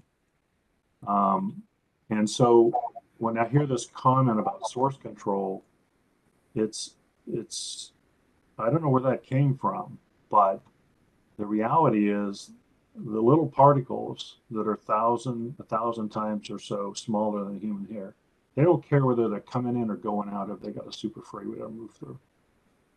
And the other criticism that sometimes I get is like, well, are you saying, Mr. Petty, they do no good? Well, I'm here to say they do virtually no good. But here's the issue. When we, as industrial hygienists, look at controlling hazards, we have to control we have to protect a supermajority of the people. In other words, we have this 90% relative risk reduction criteria that the American Industrial Hygiene Association has outlined in their September 9, 2020 guidance on COVID. And what that means is, let's imagine that our job as industrial hygienists is to protect asbestos workers, where the particles for asbestos on average are about 50 times larger than COVID. And we use PAPRs, pressurized air purifying respirators. We never use masks, and I would lose every criteria. I'm certified in asbestos as well. We would lose every criteria we have if we were to put people in masks to protect them from asbestos, which is much larger particles. And more importantly, if I had a mask and say it saved 1% of the folks from asbestosis or cancer, I don't think the public would be very happy if 99% of the people got cancer. So that's why we have a requirement to do a supermajority. The other thing is that you find is all the mask studies, and I could show you pictures in the ASTM mask standard, are either where the mask is glued onto a board or glued onto a mannequin. There's no gaps. That's not reality. And when you look at the couple of studies that I cite over and over again, even for N95, you go from an effectiveness of around 46% when they're glued on to 3% when they're not glued on. There's a gap. And if you look at masking, if you get 2 to 3% gap area, whatever effectiveness it had goes to zero. And that's the real world. I mean, we see people all the time. You could You can go down the street and look at people, and half the time they're wearing them below their nose. Well, we know this not only from masking, from PPE, that people over long periods of time will not wear this stuff properly. The other thing is that for masking, you have gross contamination of the masking surfaces. It's perfect breeding grounds for mold and bacteria in terms of temperature and humidity.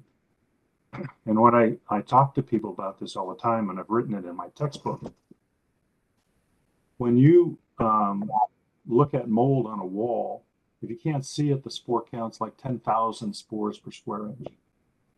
But if you can see it, it's over 1 million. So that's what we call amplification of mold. It doesn't go from 10,000 to 20,000. It goes from 10,000 to 2 million.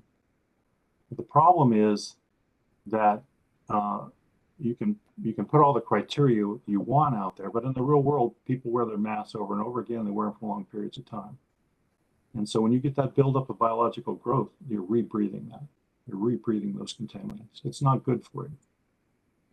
So the masking cannot and does not work because of gaps alone, and it provides other health problems. And then the last thing I want to mention in the testimony I gave in New Hampshire 2 weeks ago is that there's enormous damage being done to children from masking in terms of learning efficacy, psychological and physical issues. The year-over-year degradation of verbal and nonverbal skills is on the order of 23% per year.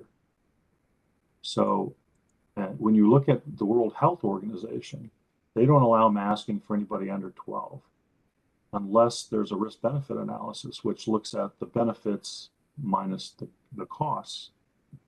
To my knowledge, CDC, nobody in the United States, CDC or even Osha, has done a risk-benefit analysis for masking of children. And I think the data, now that we have it, even Brown University, showing that children that have been masked and born during this era have a 29% developmental deficit. And what was most disturbing is the CDC on February 8th moved the goalpost on developmental scores, so that about 20% of those scores where you were to attain them at a certain age now have been moved forward to a later age. That's tacit admission that masks are causing harm. And instead of doing something which we should do, which is masking or not masking, and use engineering controls, we stick with this. At least some groups are sticking with masking. I do get the question from time to time, well, what about in schools where we have immunized, compromised people, say cancer patients? We need the mask to protect them from the others. Or what if we have a future pandemic? We need to have masks so we can protect them from others. Well, first of all, I don't think masks are the solution, period. And the truth of the matter is that engineering controls have been our solution from 1950 forward, and they'll be our solution for decades, if not centuries, to follow. We're not in the business of protecting one group over the other. We're in the business of protecting everyone. And I think OSHA knows that. I know I've testified on almost 400 cases using the OSHA standards. So with that, I'll be quiet and take questions. Thank you, Mr. Petty. Does OSHA have questions for this witness? Yes, Your Honor, we do have a couple questions. Jessica Schifano from OSHA.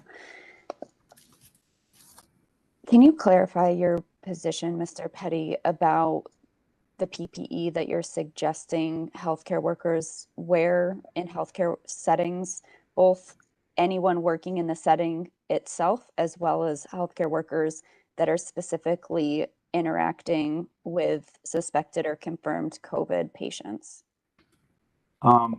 Yes, there is a misunderstanding by many about the use of surgical masks, et cetera, in healthcare settings.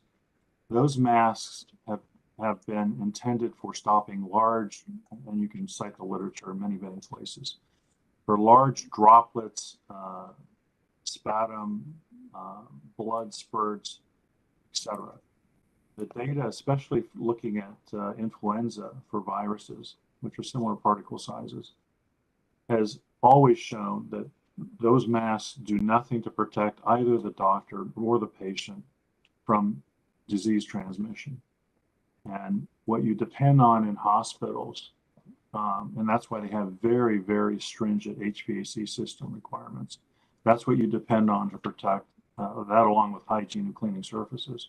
That's what you depend on for stopping disease transmission. The masks are only designed to stop the large droplets. And I might add that the biggest criticism I have of CDC, and I'm not unique, is really it's a misinformation about the concept of droplets versus aerosols. All particles can be classified by size. Droplets tend to be about 5 microns or larger, maybe 5 to 10 microns. Aerosols tend to be 5 microns or less. The literature is clear that the vast majority, in fact, upwards of 99.9% of the particles are aerosols, which can stay suspended for upwards of 50 days. This renders the 6-foot rule meaningless, and it really renders masks ineffective and meaningless. So the issue that comes up all the time is CDC will say, well, masks stop droplets. Well, that may be the case, at least to some degree. But we're not talking about droplets for infectious disease. We're talking about aerosols. And so, yes, in a hospital setting, surgical masks will stop droplets, large particles, but they will not stop viruses. I hope that answers your question. I would like to get your specific recommendation and opinion about which workers should be wearing which type of PPE, if any. So for workers that are in a hospital setting but are not directly interacting with suspected or confirmed COVID patients, you're suggesting that they wear nothing. Is that correct? I'm suggesting that I'm suggesting that engineering controls would be the only real solution for infectious diseases. Okay. And that if you want to stop droplets for large particles, appreciate that the particles, if you ever kind of looked at dust through a window with sunlight coming through it, those dust particles you can see are on the order of 50 microns or larger. That's over 500 times larger than a COVID particle. So yes, the solution really is engineering controls. And the mask, certainly there's no literature historically that's shown that, especially depending on the influenza literature, that masking protects either the patient or the doctor. So for healthcare workers in hospital settings or other healthcare settings that are treating or are in direct contact with suspected or confirmed COVID patients, are you suggesting that they also not wear any PPE, or is there some PPE that they should be wearing? Well, if you were going to look at an infectious disease like anthrax or something like that, then you got to go to level A, right? And supplied air. Even asbestos is a PAPR. So you would need very high level respiratory protection. I don't think that's practical or pragmatic. It wouldn't be a solution I would recommend. And I've been doing this 40 years, over 40 years. Thank you.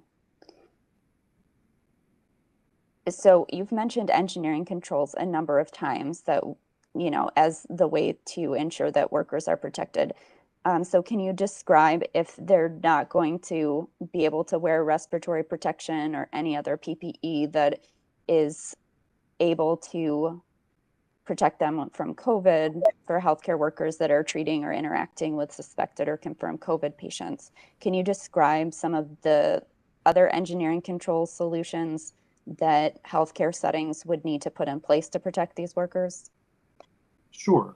Now, are you, just a question before I answer this, are you including masks as PPE?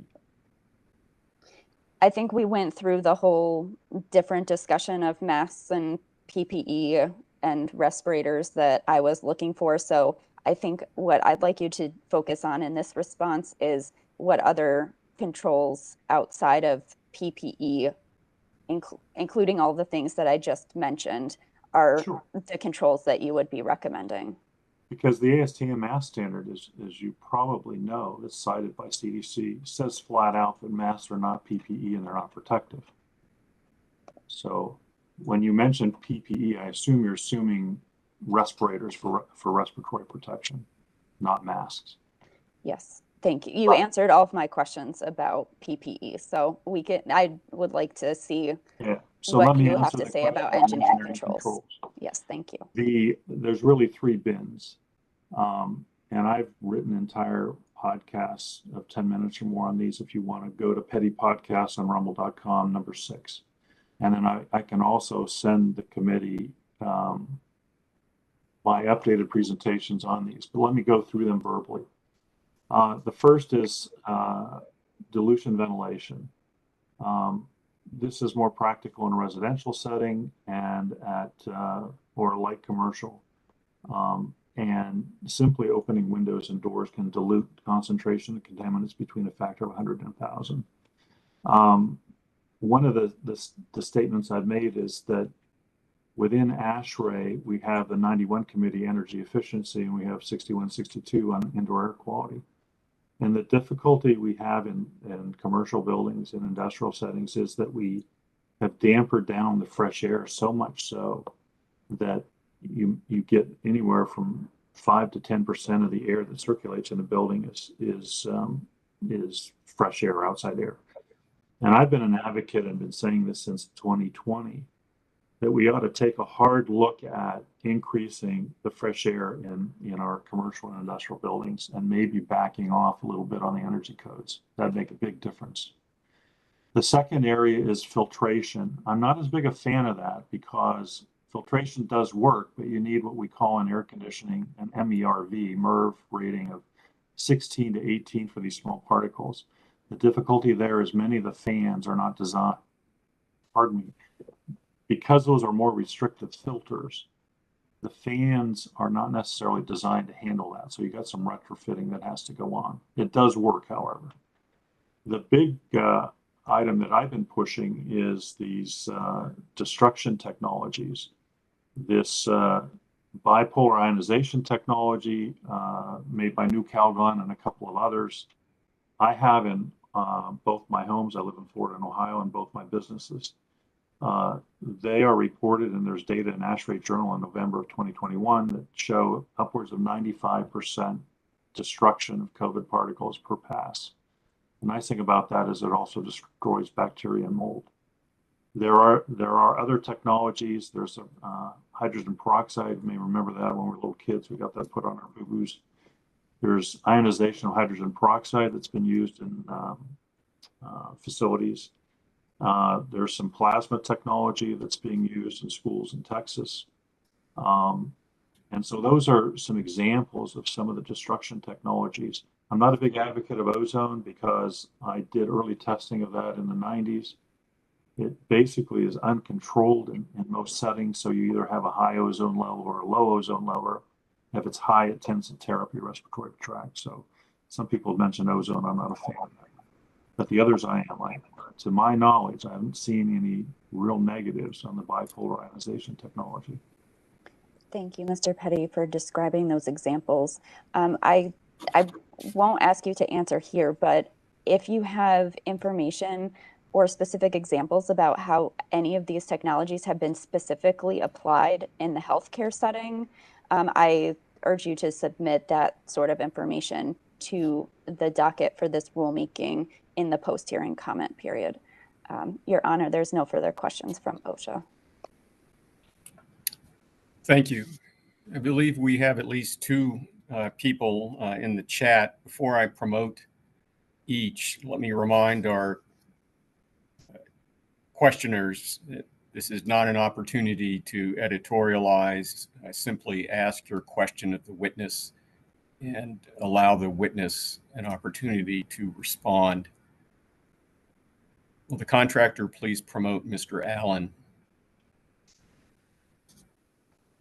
Mr. Allen, do you have a question for Mr. Petty? I do have a question for Mr. Petty besides written questions on a specific product, which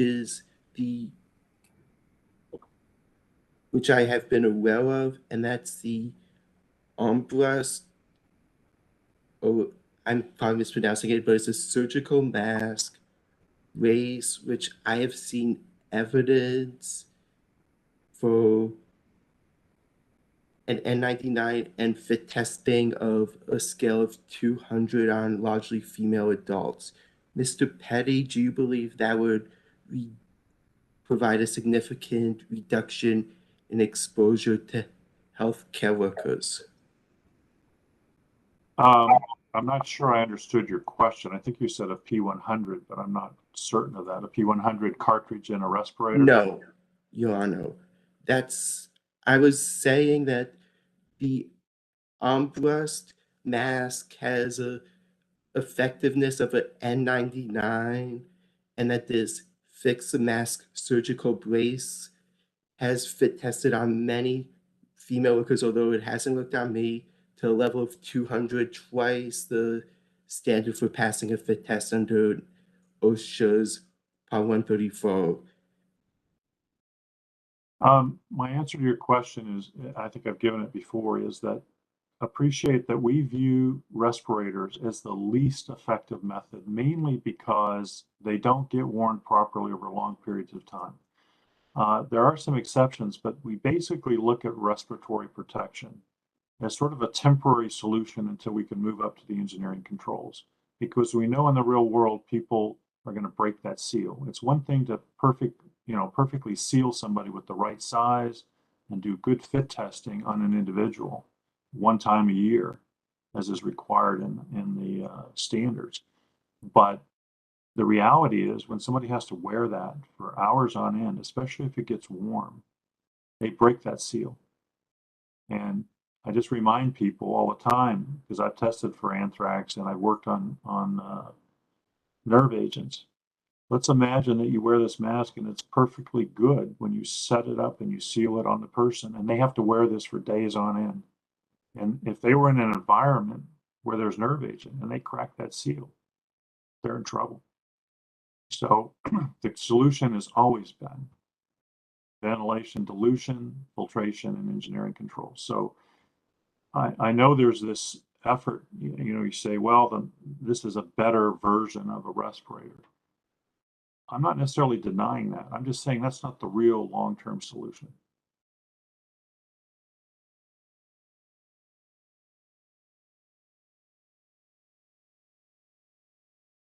Sorry, Judge Henley, you're muted.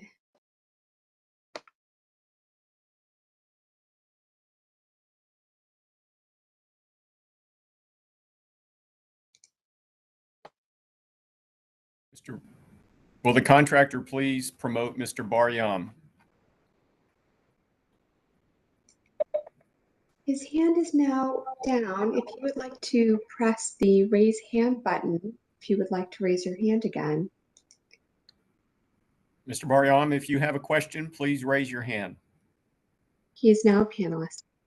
All right, Mr. Baryam, do you have a question for this witness? Yes, Mr. Petty, just a follow-on question. If you have studies that demonstrate the ventilation ability to do better than masks with specific quantitative results, I think it would be very important for you to share those. Thank you. You're welcome.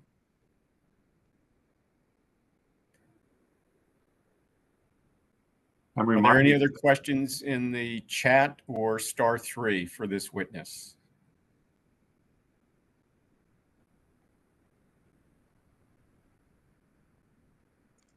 Yes, I'm going to promote Megan Mansell. Ms. Mansell, can you hear me? I can hear you. Oh no, my question went out of the chat. Okay.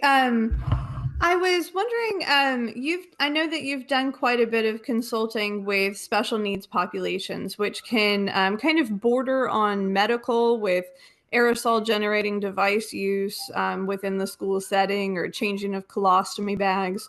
I know that severely and profoundly disabled populations often have those hazards that aren't part of the general classroom setting. And because it's kind of the most extreme circumstance that you would need any kind of engineering controls within a school setting, I was wondering if you could talk about some of the things that you discussed on the Dr. Becky video, where you spoke about what some of the different things that you did in those special needs school settings were. And since they kind of border on medical, I was wondering if you could speak to those. Thank you. Mr. Petty, briefly, please. Sure. Briefly. In August of 2020, there was a special needs school, it's about 700 autistic children in a very novel school setting in Westerville, Ohio. And the schoolmaster, who was quite well known in this setting, did not and would not put masks on children, felt that they couldn't learn, they wouldn't wear them effectively. And so what we did in that school was we used improved ventilation as well as the new Calgon bipolar ionization technology. And to my knowledge, they've had almost, I think they've had maybe 3 COVID cases in the first year. They think they were brought in. And Dr. Becky Morrison, I spoke to her last week, in fact, and she said they had one situation this year where they were replacing the filters in the HVAC systems, and the contractor forgot to turn them back on because it was conditions were such they didn't need HVAC. And the next 2 days they had like 11 cases of COVID. When she saw that, she thought it was strange. And so they found out that the systems had been turned off. They turned them back on, and the cases went almost to zero. So it's anecdotal, I understand, but this technology has been used now for 2 years in that Oakstone Academy School in Westerville, Ohio. And Becky Morrison, Dr. Becky Morrison is more than willing to talk to others about her experiences and how that's worked. Thank you, sir. Are there any other questions from the chat?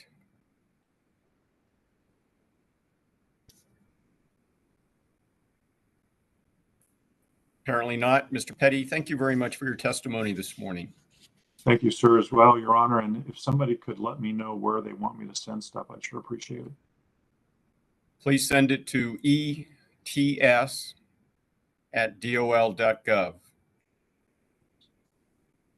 All righty. Thank you. Thank you, Your Honor.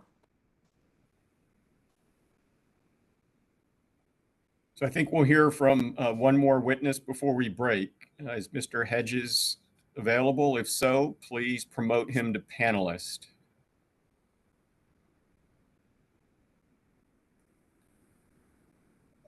He is promoted. Mr. Hedges, can you hear me? I think you're still muted, sir. Can you hear me now? Just barely. Okay, I'll get closer to the microphone. How's that? Yeah, is that better? That's better, sir. So please state your name and affiliation for the record, please. My name's Dr. Kevin Hedges, and my affiliation is the Canadian Aerosol Transmission Coalition, and I'm actually representing Workplace Health Without Borders International on the Canadian Coalition. Thank you, sir. You have 10 minutes. Okay, so good morning from Ottawa, Canada. My name is Kevin Hedges, and I have over 30 years professional experience in occupational hygiene. I'm a certified industrial hygienist and certified occupational hygienist, as recognized under the International Occupational Hygiene Association National Accreditation Recognition Certification Scheme around the world. I'm also a former president of Workplace Health Without Borders International and current board member. Firstly, I feel that I can speak for many industrial or occupational hygienists around the world. Our discipline has been marginalized. Occupational industrial hygienists have been frustrated as they have the training and skills set to assist the recognition of this profession, and including industrial occupational hygienists in development of the standard is critical. Occupational hygienists help employers understand how health hazards affect the health of workers, how significant the risks may be, and advise on reducing those risks by identifying suitable controls. They frequently work as part of a multidisciplinary team, including occupational health physicians, occupational health nurses, and other health and safety professionals. Occupational hygienists have the skills to assess and find solutions, control workplace health hazards, and thereby manage any associated risk to health. These may be chemical, physical, biological, or ergonomics that can be present in the workplace. So really, we use trusted sources and evidence to guide and support the advice we provide. So what you'll find as I talk moving forward, I can cite certain papers in my testimony. I have a written testimony which has hyperlinks in it, and I will email it to the address provided. The Canadian Aerosol Coalition includes the Canadian Registration Board of Occupational Hygienists, the Occupational Hygiene Association of Ontario, Mass for Canada, Zero COVID Canada, COVID Stop, Protect Our Province, grassroots movements in Alberta, BC, and Quebec. And there's been some great leadership provided through those grassroots organizations. Workplace Health Without Borders that I mentioned previously, and also the World Health Network. And I just want to acknowledge my friend and colleague Yinir Baryam too, who's one of the witnesses here. So just both WHWB and WHN provide global links to international leads in the field, and WHWB have provided numerous webinars on the topic and can be listened to via the WHWB YouTube channel. For example, we've had Lydia Morawska, who's a lead from Australia, and also Professor Rainer McIntyre. So you'll see there's a wealth of information on that channel there. We are all volunteers and free to be independent from any political interference. We are a multidisciplinary volunteer group focused on stopping COVID with ethical policy and practical, scientifically based solutions to the issue of airborne aerosol virus transmission. Our team includes physicians, engineers, occupational health, occupational hygiene scientists, a leading Canadian respiratory protection scientist, Dr. Simon Smith, who is the president of the ISRP, and he's also been the lead on the Canadian standards that I'll mention in a minute, a specialist and teacher in physics, and the coordinator is a lawyer by the name of Alec Farquhar. He's done a lot in Canada with Asbestos Free Canada. And the chair of the coalition is Dr. Stefan Bilodeau, who's also a professional engineer. So in the words of Mr. Justice Archie Campbell in the SARS 1 Commission final report, we should be driven by the precautionary principle that reasonable steps to reduce risk should not rely on scientific certainty. For example, I want to bring attention to an over-reliance on a randomized controlled trial, which will mislead the conclusion comparing surgical masks to respirators.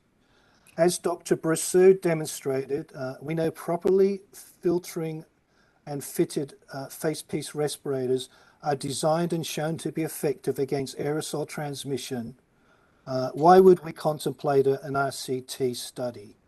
Would we carry out an RCT study to show that hard hats work in a construction site? In case of a study using human subjects comparing N95 respirators to surgical masks, the concept of equipoise, or the uncertainty principle, a central ethical principle in randomized control trials, is flawed. And so I just want to make a point here. A good fitting respirator is very effective as both source control and also personal protective equipment. And I believe that respirators are a necessary layer of protection for healthcare workers. And I also want to advocate for elastomeric respirators. Elastomeric respirators have many benefits over N95 respirators, which I can go into if anybody has any questions. So I have some general recommendations. I have some specific recommendations. I want to emphasize the importance of the multidisciplinary approach. The standard must be supported by robust programs of respiratory protection and also ventilation. And I'm professionally employed by the Occupational Health Clinics for Ontario Workers. And a colleague of mine, John Odick, has actually developed a ventilation calculator that can be used, and you can put it on the outside of an office or a classroom, and you can actually see what the air change rates are. I've mentioned the precautionary principle, and ensure as part of risk management, risk assessment ensures there is worker participation, engage the worker doing the job, and the joint health and safety committees and risk assessment. This, of course, should be facilitated by the employer. It shouldn't be driven at the worker level. Look closely at the Canadian standard, Z94.418, selection, use and care of respirators, which uses a controlled banding to select filtering respirators for protection against bioaerosols for both healthcare workers and non-healthcare workers. So it kind of takes the subjectivity out of the process that we were talking about earlier.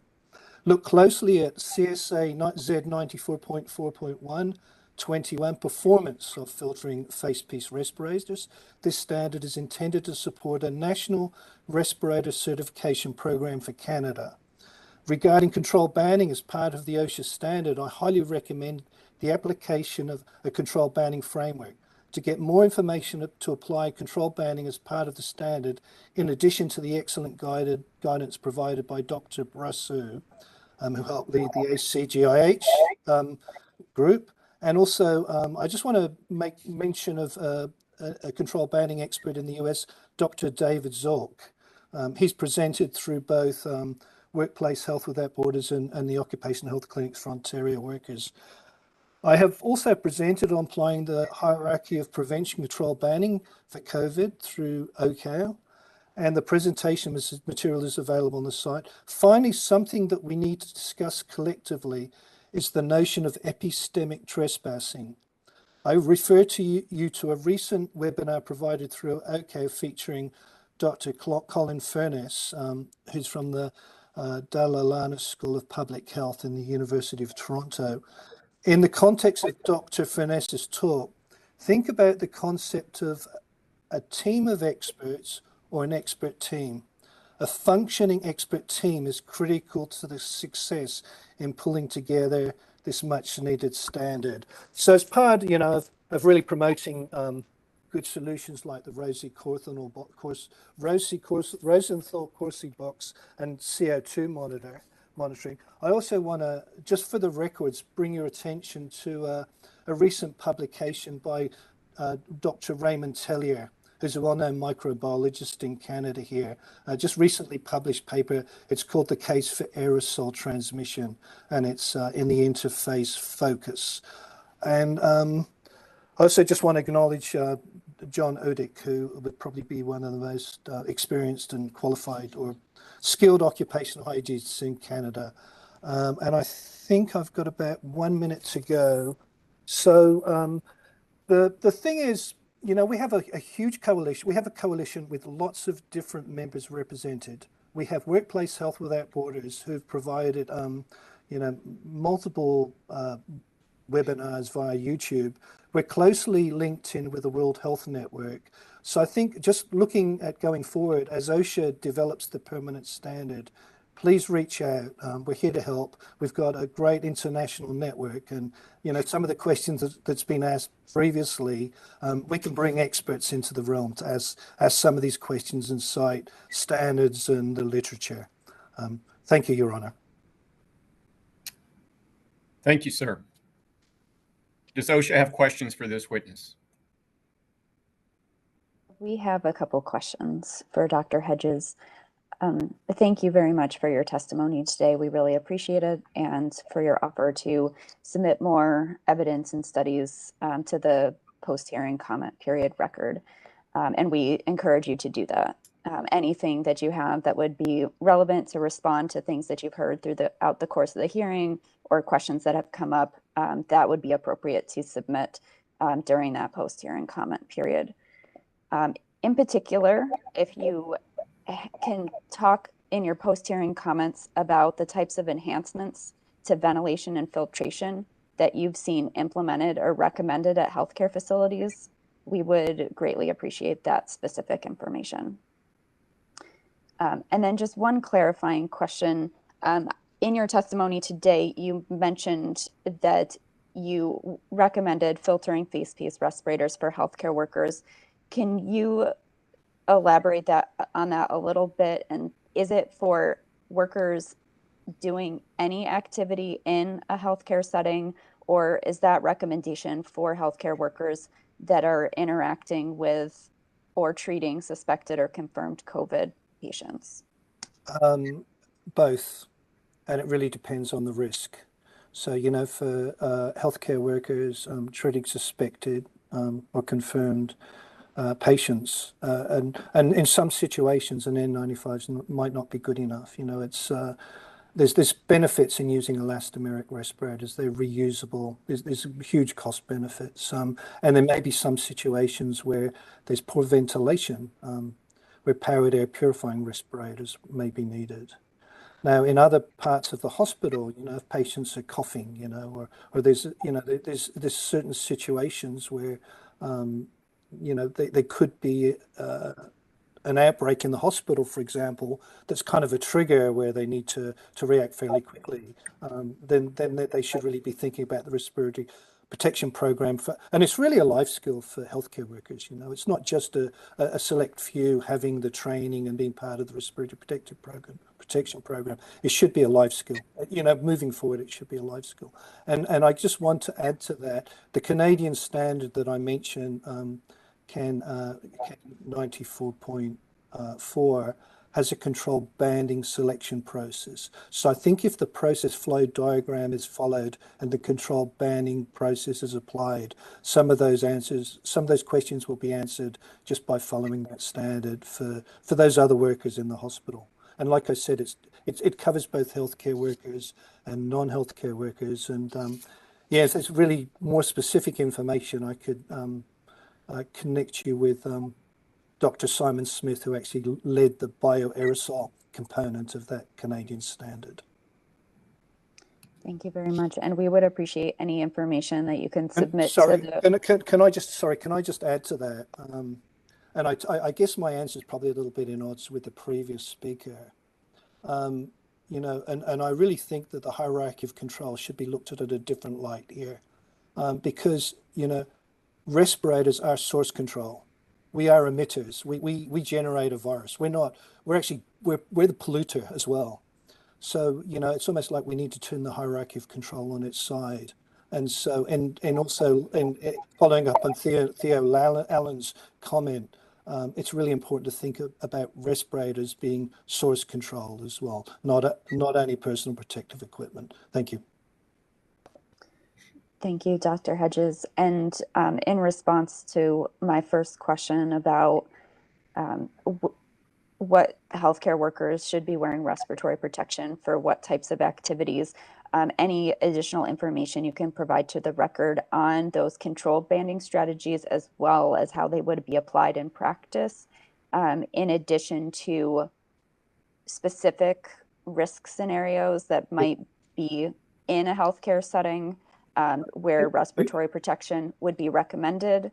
Yeah, if I could just add to that too, just for the record. So, Mr. Hedges, I think the OSHA representative is simply asking if you have additional information you can provide as a supplement to your testimony. I think that's what she's asking, not an explanation. But I just want to add a comment here that I kind of overlooked previously, that came to my mind as I was being, you know, that I was through this discussion. I think we really need to revise aerosol medical procedures. We need to broaden the list, firstly, and I also think we need to incorporate aerosol generating behaviors in our risk assessment process. I just wanted to include that as well. Thanks. Thank you, Dr. Hedges. No further questions from Osha, Your Honor. Thank you. Will the contractor please promote Mr. Allen? Mr. Allen, do you have a question for I have this witness? one question for this witness. It's the same that I had for the previous witness, so I won't describe it. Do you believe that a product like the Fix a Mask brace with a surgical mask could provide or does provide a significant reduction in risk to healthcare workers in healthcare settings? I don't know if I'd use the word significant, Theo, without actually looking at the literature. But, you know, from what I have read anecdotally and just talking to other people, by putting on the Fix the Mask, what you're doing is you're actually securing the surgical mask against the face. So you're improving the face fit. And, you know, that's the problem. You know, the filtration efficiency might be good, but unless you've got a good face-fitting mask, then air takes the path of least resistance and goes through the gaps around the side. So by putting a brace and pulling it close to your face, you're actually reducing those gaps. So it's nowhere near as good as a respirator, in my opinion, but it goes part the way there. So it's better than not having a brace around the back. Thank you. Thank you. Do we have additional questions in the chat or *3 for this witness? There are no other hands raised at this time. Dr. Hedges, thank you very much for your testimony this morning. Thank you, Your Honor. Before we break for lunch, I believe the solicitor would like to offer 2 exhibits. Yes, thank you, Your Honor. The first one is Deborah Waters, who testified earlier, submitted a document that we have received and marked as Exhibit 10. And Ms. Megan Mansell, who also testified earlier, submitted the photographs that she had been holding up and marked that as Exhibit 11. And I would like to ask that those 2 exhibits be added to the record. Exhibits 10 and 11 will be added to the record. Thank you, Your Honor.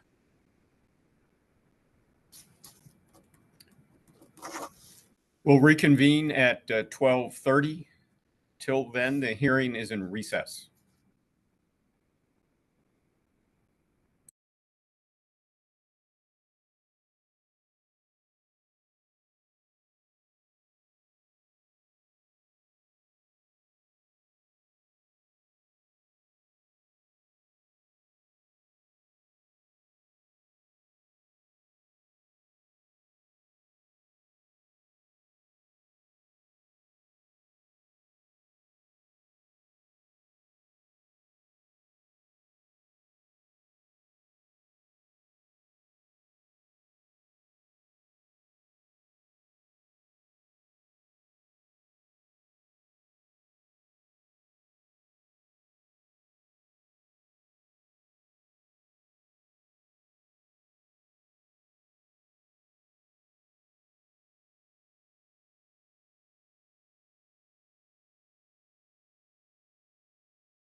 Welcome back, everybody. Good afternoon. We are back on the record.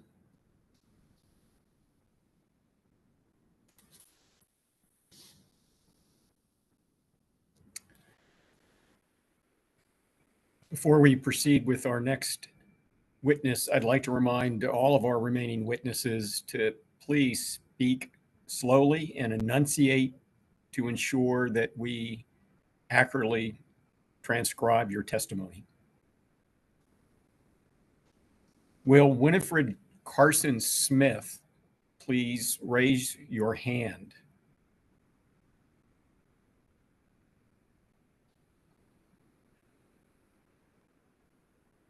Or dial *3 if you're calling in on the phone.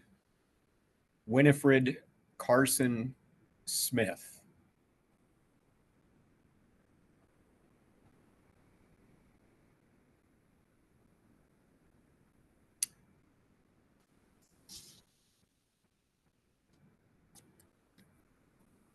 Will the contractor please promote Dr. James Orrington II? Dr. Orrington.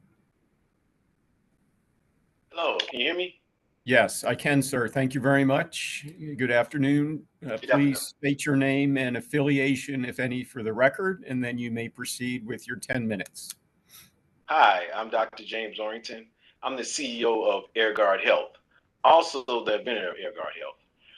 First, I want to give you a little background who I am. I'm a second-generation dentist. My father's a dentist. I started in the field of dentistry since the early 80s. And then I've been a dentist for over 20 years.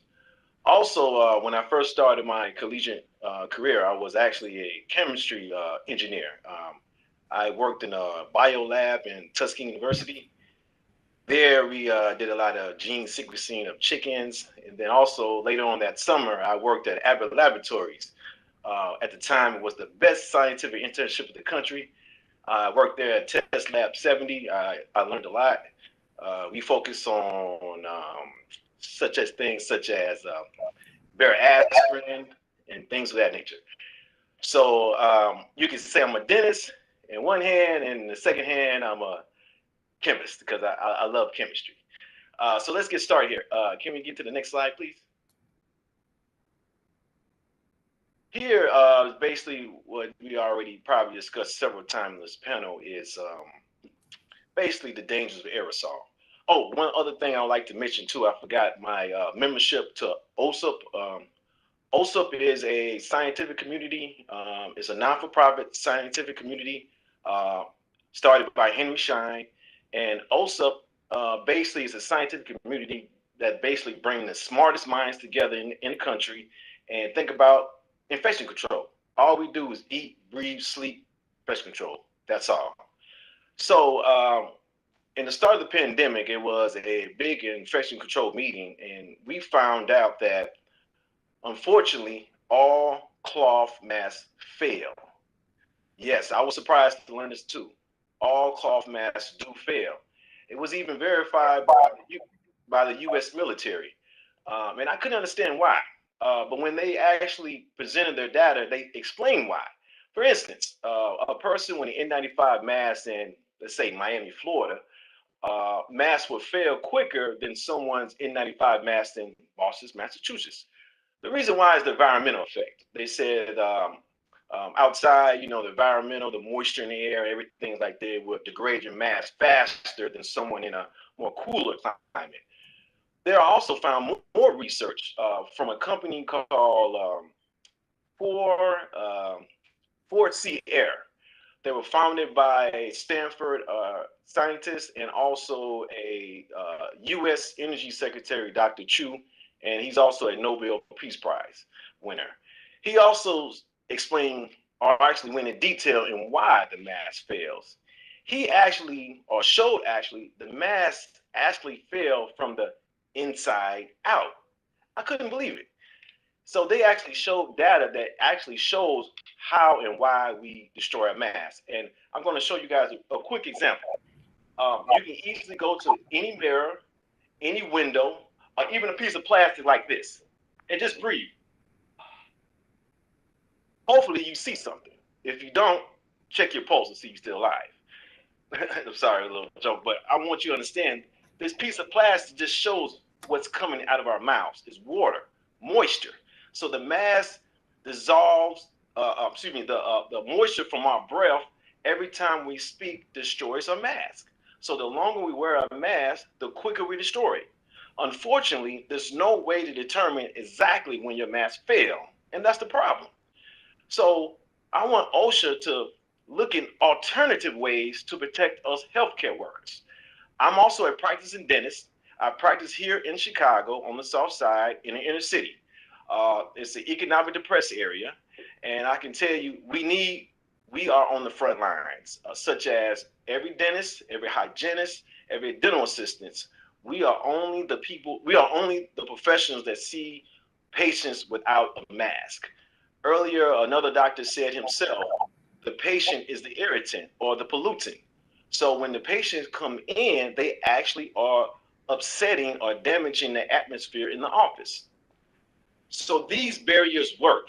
As you can see, when I breathe on it, nothing can pass it. Can you go to the next slide? So earlier they talked about engineering control. These are some of the products on the market now that actually work. I can personally attest it to myself.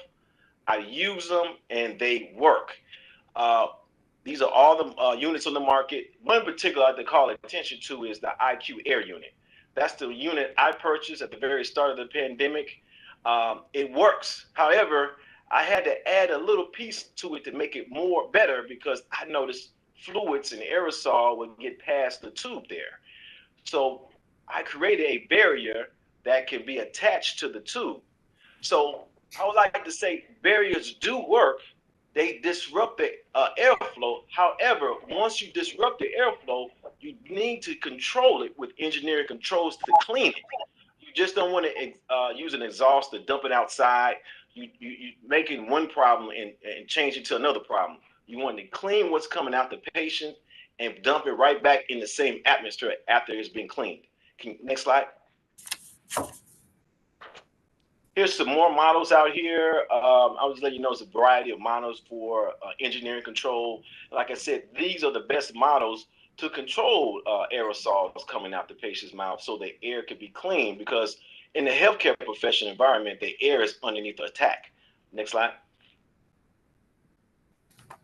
So at the start of the pandemic, I did buy that particular unit, IQ Air unit, and then I started developing tools around the unit so it can make the air cleaner, because I realized it's the air that's actually making people sick in the office.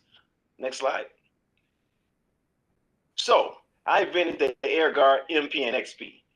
This is a revolutionary piece of equipment. In dentistry, we use an overhead light all the time. The overhead light just shines a light. It doesn't do anything.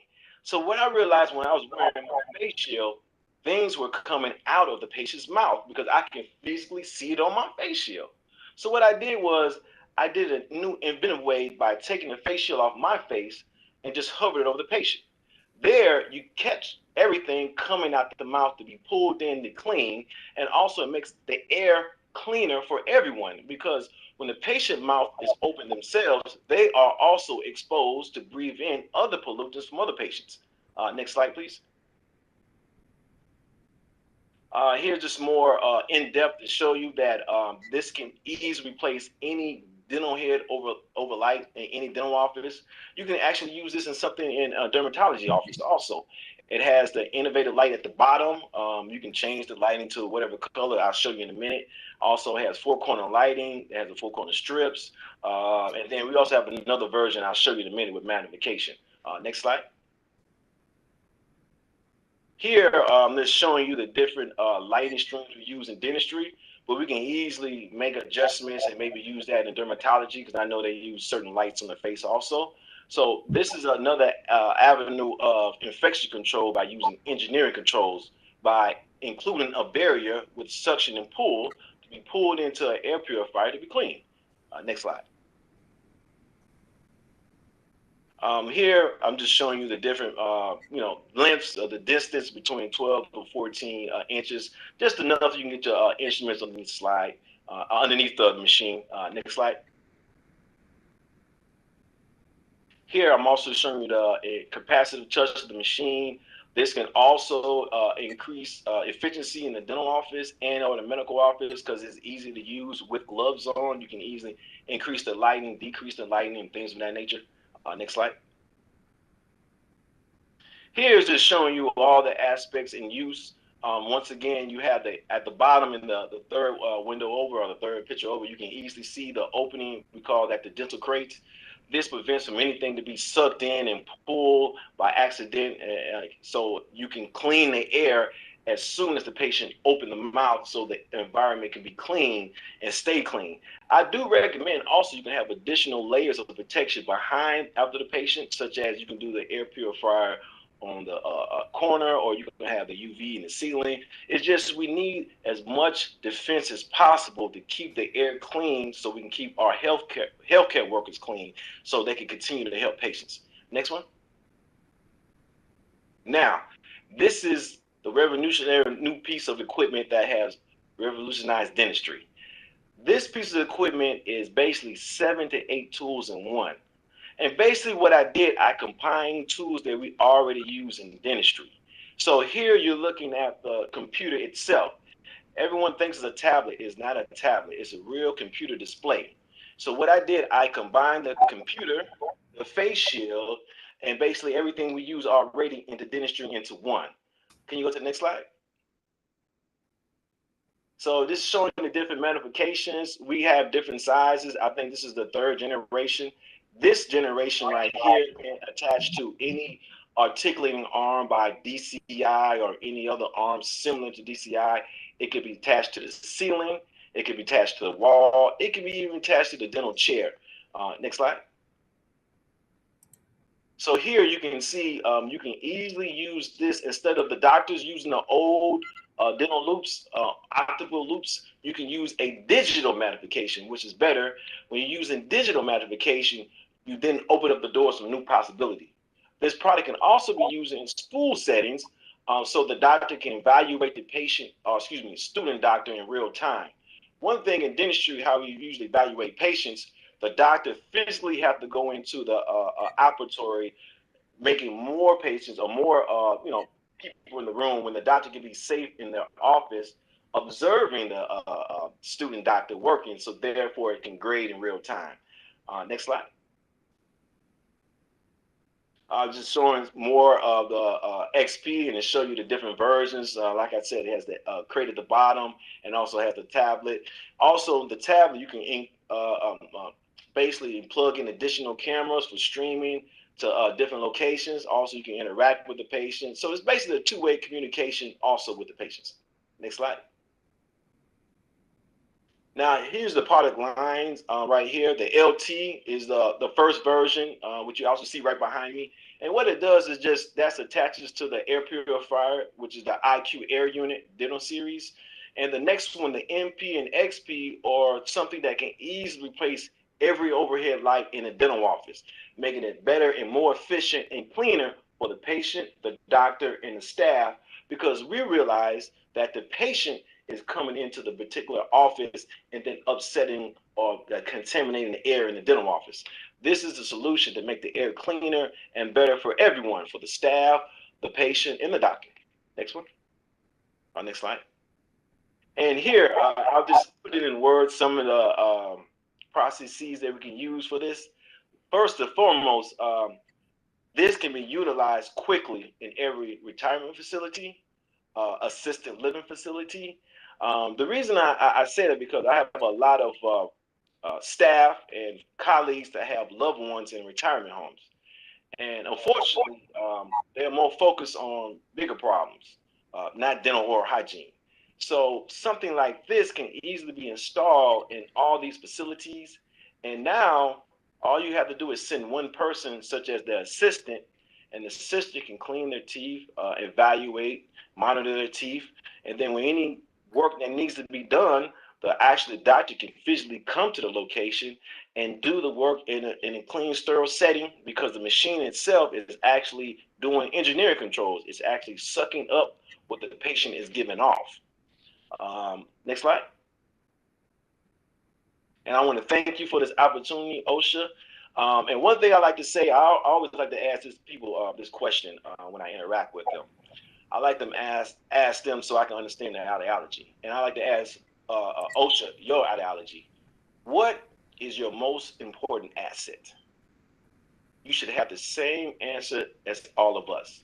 It's life. We have nothing without life. We should do everything we can to protect the healthcare workers, because without us, we can't help and protect America. We are the ones that help keep America going, us doctors, nurses, hygienists, people in healthcare. So why not invest in technology that's going to help instead of technology that you know is going to fail? Thank you for this opportunity. I'm ready for any questions. Thank you. Does Osha have questions for Dr. Orrington? Thank you, Your Honor, and thank you, Dr. Orrington. We do have a couple questions for you. So you mentioned that as a practicing dentist, you've been dealing with the pandemic over the last couple years. You also mentioned in your testimony people getting sick in the office. What is your knowledge of cases and outbreaks of COVID-19 in dental settings? Well, there's a lot of studies that can maybe elaborate better than I can. My focus was basically preventing people from getting sick. That's the reason why I came up with the air guard, because I realized quickly it's the patients that's upsetting the air in the office. Like when me and the staff were there, it was fine, no problem. As soon as the patient were coming in, they're coughing all over the place. And the reason why is, like I said, the mask. Unfortunately, you don't know when that mask is going to fail. I mean, we know it's going to fail because it fails from the inside out. And we don't know how long the person had the mask on or anything. They could have had that mask on for 3 or 4 days. So it's like them having nothing on at all. So as soon as the person comes in, they look like they have a mask on, but the mask is destroyed. You don't know that, but when they come in and cough, the cough is getting all out in the air and the atmosphere. That's the reason why barriers do work. You do need a barrier, and it's best to have a barrier with a fan, something that can control airflow, so you don't have to keep breathing in what the patient is giving off. Thank you for that clarification. So no personal experience with outbreaks or cases of COVID and over the course of the pandemic, either in your practice or in others that you're aware of? No, I'm not aware of, because I was using my device the whole time, basically almost the whole time in the pandemic. Thank you. One other question about your screening practices in your setting. Do you typically screen patients for COVID-19 symptoms or exposures, or test them prior to them coming in for appointments? Of course, we screen them. We ask the normal questions about exposure of the COVID. We actually have to give them additional rinse too when they come in. We give them a hydrogen peroxide rinse that's supposed to weaken the effect if they do actually have COVID, because we know we do have patients that do come in that could be silent carriers. We do temperature checks also. We do the standard what every other doctor does, but we do not require a negative COVID test when they come in. Thank you. I don't think Osha has any other questions. Ms. Tryon is going to introduce an exhibit. Hi, thank you. Your Honor, Dr. Orrington's PowerPoint presentation has been marked as exhibit, 13? I think we're on 12, exhibit 12, and we ask that it be admitted, please. Exhibit 12 is admitted. Thank you very much. That's all I have. Will the contractor please promote Mr. Allen? Mr. Allen, do you have a question for Dr. Orrington? And Dr. Orrington, I think you're muted. Oh, sorry about that. Can you hear me now? Yes. I think so. Now, Mr. Allen, you're muted. Thank you, Your Honor. Dr. Orrington, I find what you're doing to be impressive, and unlike some of the, and I've seen that they've been using a lot of PPE, and how some people here have said that that's the lowest level of control. Using solutions like what you've been doing, do you believe that you can reduce the level of required PPE from, for example, a respirator, eye protection, gown, etc., and what do you use instead? Well, Alan, that's a great question. I wasn't going to mention it, but yes, this is one product that can definitely reduce PPE. But I have another product. I have an older sister. She's also a doctor. She's the chief coroner of Vigo County, Indiana. Me and her came up with a device that can revolutionize human life. It can protect you just as well. It can revitalize you, energize you, and keep you calm. This product will come out later on this summer, and I'm so excited about it. But these two products we invented would definitely reduce the PPE, protect us better, and overall better quality of life for us humans and us doctors. I can't wait to present it to everyone. Thank you. Will the contractor please promote Kevin Hedges? Thanks so much for your presentation, Dr. Orrington. You know, this is a time of innovation, and you know, we had somebody present through OCO from the Institute of Occupational Medicine talk about the value of ventilated beds in hospitals, for example. Excuse me. So, just an observation first. The dental technician or dentist wasn't wearing an N95 respirator, a fit-tested N95 respirator. And I probably look more closely at that because I think they should. But the question has to do with the design of the hood. There is a document by the ACJH. It's an industrial ventilation guide for designing of ventilation systems. So I'm just thinking with that hood attached to that, looks like a screen that you look at and you can sort of amplify it. It gives you a good window on the person's mouth, and you're not exposed. Have you had a ventilation engineer assess the effectiveness of the extraction in the hood? I mean, there's ways you can do that with smoke tubes or measuring the velocity. Just, but you might want to have a look at that industrial ventilation guide if you haven't seen it. But it's just my question. Thanks. Yes, we had a test done. It's actually on the website. It's I forgot the name of the test, but it's a test been done with the pool. Actually, I use this in my dental office. Like I said, the LT is a great unit. The MP and the XP is also in use. We use this, and like I said, I realized something. Just like had you said earlier, the patient is the pollutant.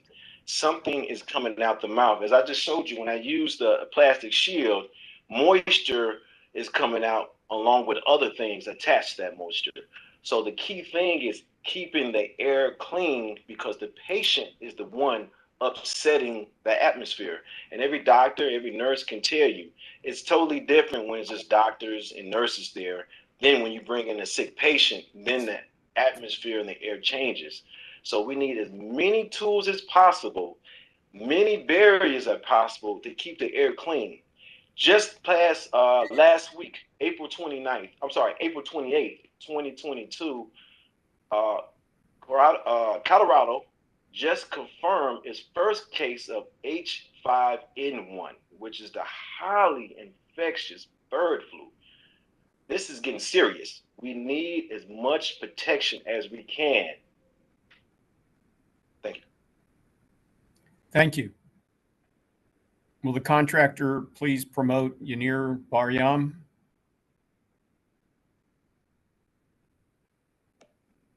Mr. Baryam, can you hear me? I can. When they do the transition, somehow things turn off, but I can hear you now. Do you have a question for this witness? I do, thank you. Would you be kind to consider, you said something about protection for the patient as well, in terms of what they are breathing in, since of course they don't have a mask. What would be a good way to have airflow that is filtered, for sure, directed toward the patient for them during the time that they don't have a mask on? Okay, that's a great question. We actually are not. We're actually pulling air. So how the system works is the patient we already know is injecting moisture in air.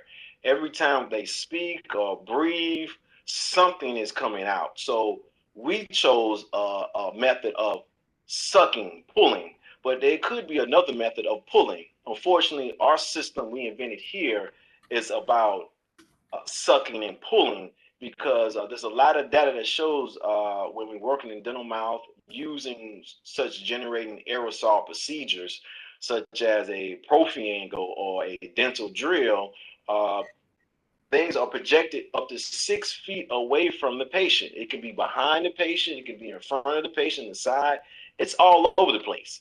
So why even let that out? You know, catch it before it gets past the patient. So I just wanted to come up with a way to make the air cleaner and safer for my staff because I know these masks don't protect as well as most people think. In fact, after a while, the mask is destroyed by us. So I just wanted to come up with different ways, and I knew plastic was impermeable. I know nothing could get past plastic, so I wanted to incorporate that into catching whatever is coming out the patient's mouth to be pulled in to clean. I do recommend that we clean the air and put it right back in the same atmosphere versus dumping it and putting it outside. That can easily change the problem from one area to another.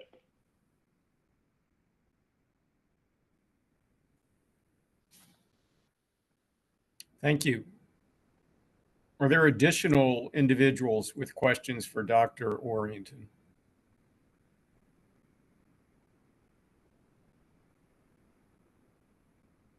Apparently not. No other.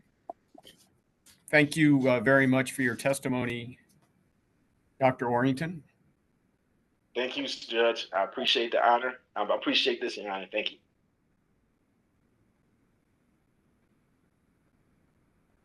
Will the contractor please promote Lydia Dawson?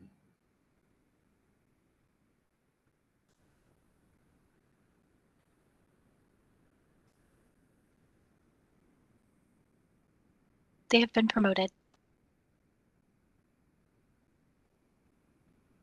Ms. Dawson, can you hear me okay? We can hear you and see you. Ms. Dawson, if you could please state your name and affiliation, if any, for the record, and then you may proceed with your 10 minutes. Thank you.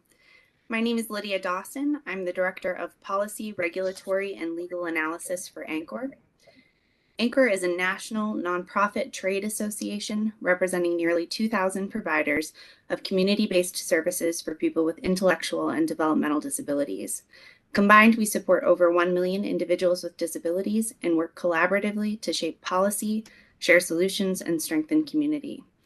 Our members assist people with intellectual and developmental disabilities to live full and independent lives by providing services and support for community integration and instrumental activities of daily living. ANCOR requests OSHA consider further clarification of its use of the terms healthcare services, professional healthcare practitioners, and for the purpose of promoting, maintaining, monitoring, or restoring health, to clarify its relationship to direct support professionals and assistance with activities of daily living. In OSHA's definition in the healthcare ETS of healthcare services, it indicates services provided by professional healthcare practitioners and proceeds to give examples to include doctors, nurses, emergency medical personnel, and oral health professionals.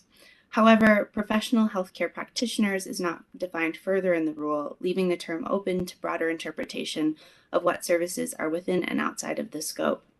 While the examples appear to be united in their requirement of licensure and a third-party board of overseers, this is not explicitly stated in the rule. Rather, there appears to be separate reference later in the rule to licensed healthcare providers in isolated instances when diagnosing COVID-19 and where emergency responders or other licensed healthcare providers enter a non-healthcare setting to provide healthcare services. Direct support professionals are workers who provide services to people with intellectual and developmental disabilities that promote independence and community integration. These services are uniquely designed to meet the community inclusion needs of the person being served and can include coaching and supporting communication, pursuing personal goals, and aiding activities of daily living, including such activities as meal preparation, bathing, and mobility. These services are provided in any environment that meets the needs of the person being served, including work, home, school, or any other community setting where it might be of assistance. Direct support professionals are not licensed in the same way that doctors or nurses are, and are almost exclusively funded through Medicaid programs. These supports and services, provided in a variety of settings, have had varying applicability in state and federal statutory and regulatory oversight of the healthcare industry. While some activities performed by direct support professionals may be related to medical health maintenance, others are goal-driven.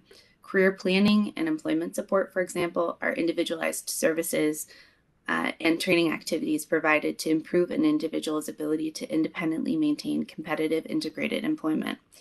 Without further definition of health and healthcare services, it's unclear whether these community integration activities fall within the scope of the rule as directly related to promoting, maintaining, monitoring, or restoring health.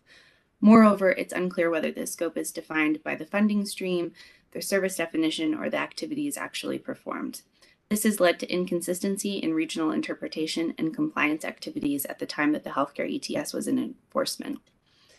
To add further context to the industry, for decades, the United States has witnessed a significant shortage of direct support professionals due to stagnant reimbursement rates and the inability of community providers to offer wages that enable them to compete with industries offering higher pay entry-level positions, such as in fast food, retail, and convenience stores. The effects of underinvestment in the direct support professionals can be seen in turnover rates, which hover near 50% nationally.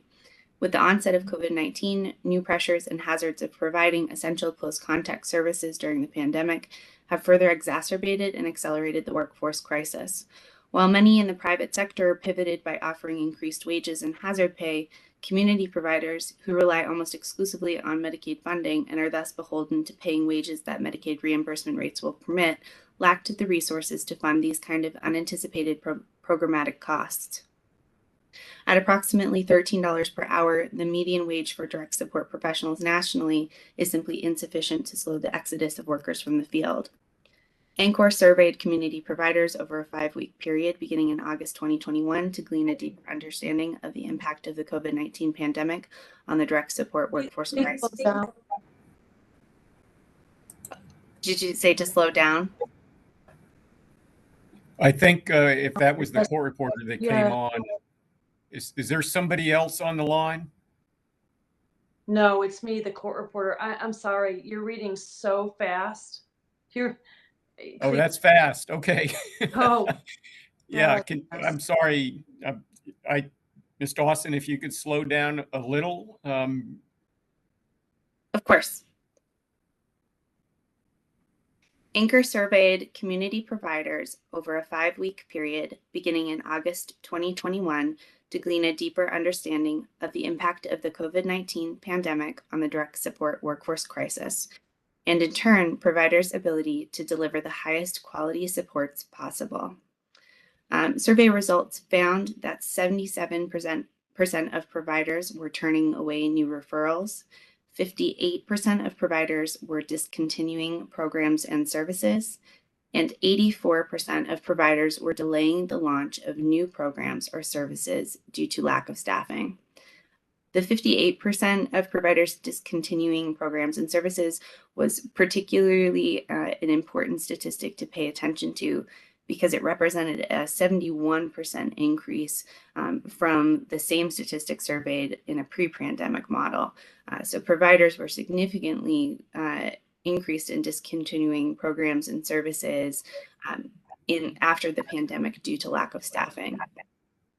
Survey results further indicated that nearly 3 in 10 respondents, so approximately 29%, reported spending more than $500,000 annually in costs related to high turnover and vacancy rates, while more than 1 in 6 respondents, approximately 18%, reported spending more than $1 million annually due to insufficient workforce. Nearly all providers agreed that the COVID-19 pandemic continues to deeply impact their ability to hire and retain direct support professionals.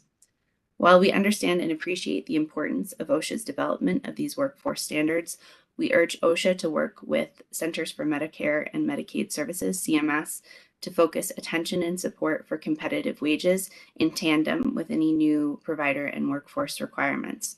Without additional funding and the ability to offer livable wages and benefits, providers are unable to meet new funding dependent program modifications and reliably replace staff who refuse to meet new workforce requirements and maintain access for the individuals relying on their care. We also urge OSHA to work in tandem with CMS to ensure consistency across regulatory scope and implementation. There's been very little guidance offered to support community providers struggling to apply competing standards related to the COVID-19 pandemic. Community providers typically offer a diversified array of services and supports, which rely on a range of types of personnel. These services are further regulated and delivered in accordance with differing state policy. While this creates opportunity for individualized and person-centered supports, it can also prevent industry-wide application of new emergency standards and interim final rules. For a time, some community providers were subject to overlapping and competing standards between OSHA's healthcare ETS, the vaccination and testing ETS, and CMS's omnibus COVID-19 healthcare staff vaccination rule. For example, if you were a community provider with more than 100 employees offering ICF-IID services, the timeline for compliance would have been incredibly difficult to track. CMS's omnibus rule would have been the primary standard until the preliminary injunctions were in place. Then the healthcare ETS would have been the primary standard until it was withdrawn in December. Then the primary standard was the vaccination and testing ETS until the Supreme Court's subsequent decision. So it's not to say that any one of these standards is inappropriate, but more coordination between CMS and OSHA and further guidance for providers would have made that process a little bit easier to understand, even as the courts were making decisions. In addition to working with CMS and providing further clarification to the definition, we urge the Department of Labor to recommend the creation of a standard occupational classification, a SOC, designating direct support professionals as a discrete class of workers. By designating the DSP as its own SOC, the Bureau of Labor Statistics will be able to more accurately identify the profession and capture data specific to direct support professionals, which will in turn assist federal and state policymakers to inform and impact future policy and reimbursement. The lack of classification is affecting state and federal agencies' policy decisions, including rate setting, which has led to negative long-standing effects on the retention and recruitment of the DSP workforce. The creation of a new SOC will not create any additional costs. Rather, it will allow states and employers to understand workforce trends in the disability service sector more accurately, which will influence policymakers and job creation. A new SOC has the potential to stabilize the workforce and expand access to home and community-based services for people with intellectual and developmental disabilities. Thank you for this opportunity to provide comment today, and please do not hesitate to let us know if we can provide additional information or clarification. Thank you. Thank you, Ms. Dawson. Does OSHA have questions for this witness?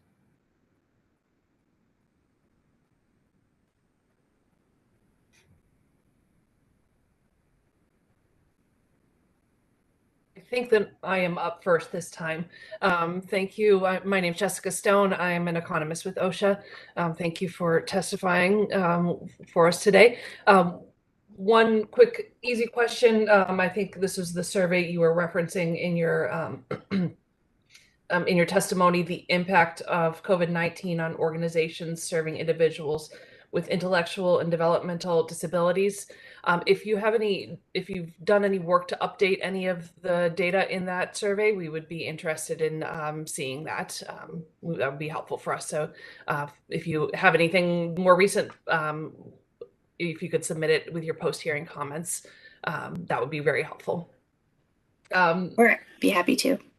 Thank you. And second, could you give us an overview of kind of the job tasks that the workers providing these services are doing on a day-to-day basis? Sure. I think that's part of why the standard is difficult to apply, is because the services are truly individualized to the needs of the individual receiving them. The intent of the service is to provide people with whatever they might need in order to achieve community integration and serve to prevent any unnecessary institutionalization or hospitalization that the person might face without that support. And so it could be something that has a more medical feel to it, like medication management or assisting someone with activities related to a particular health diagnosis, but it also could be activities like assisting them to meet with friends or maintain employment or understand what community activities might be available to them and how they connect with neighbors and partners and whatever they might like. So it's really dependent on what the person's goals are and how the direct support professional can support those goals. It also makes it difficult in regulation because it's not particular to any setting either. The rule sometimes had, I believe it had a definition for setting, but it referred sometimes to the office or to the person's home even, or to a facility that they might be at when recommending barriers and other filtration systems. But because the service is fluid in that way and individualized in that way, it doesn't have to take place in any kind of setting, and is up to the person's direction about whether or not they'd like to receive that service at the movie theater or at their home or at their work or wherever it may suit them best.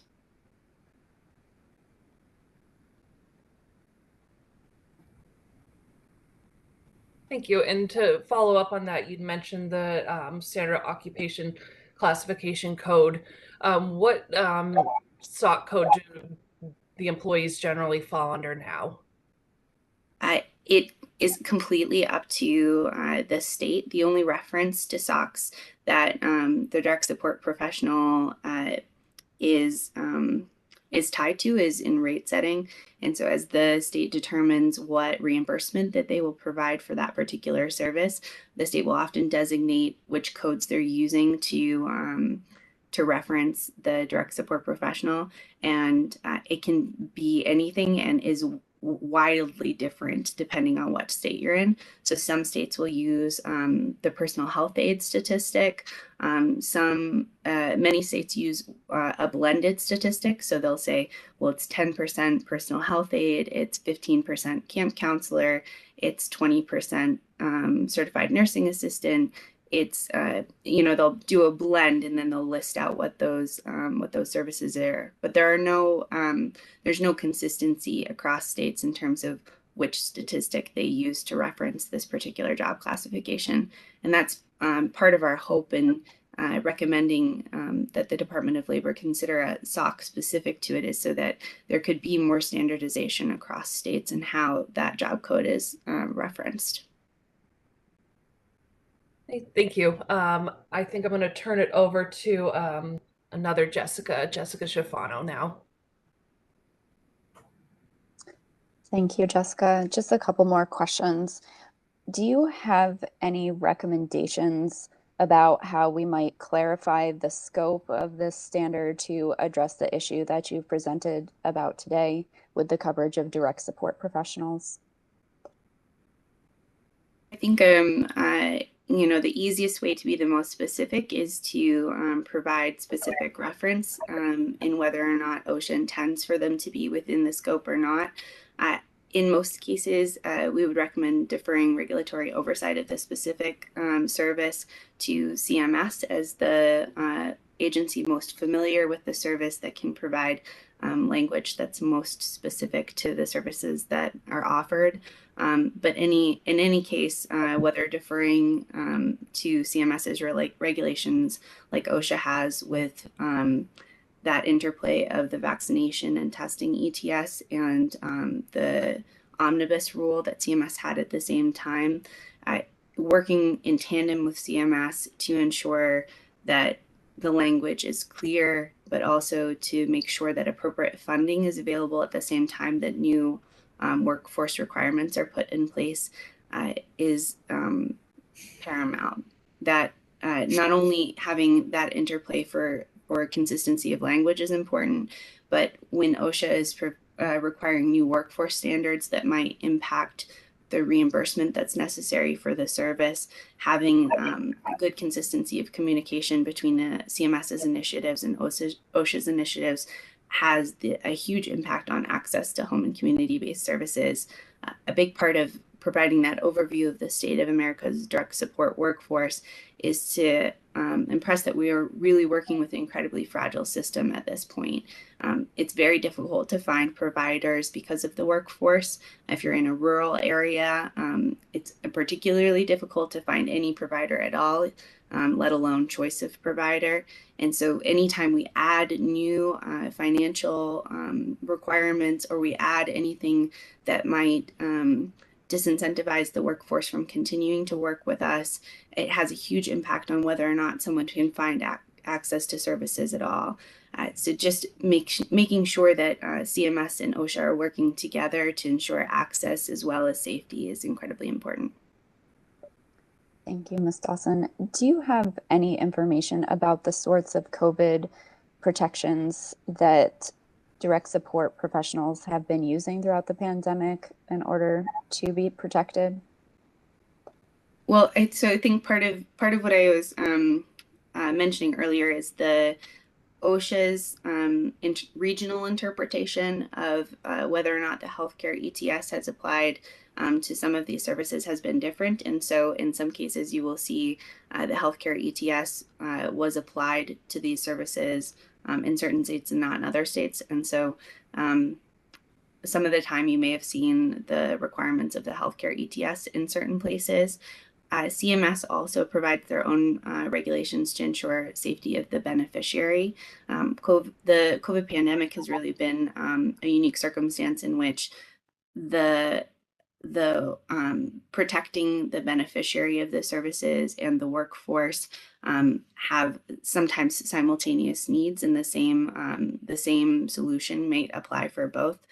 So we did see different periods of time in which CMS adopted and recommended the CDC guidance for these services, but with CMS's COVID-19 healthcare staff vaccination rule, CMS made very specific recommendations for particular subsets of these services to include requirements of vaccination. Thank you, Ms. Dawson. OSHA has no further questions, Your Honor. Thank you. Will the contractor please promote Theo Allen? Thank you, Your Honor. Miss Dawson, first, Your Honor, I think there might be some feedback from you. Miss Dawson, my concern is that under the Supreme Court's ruling, we all know about the direct relationship not in the workplace.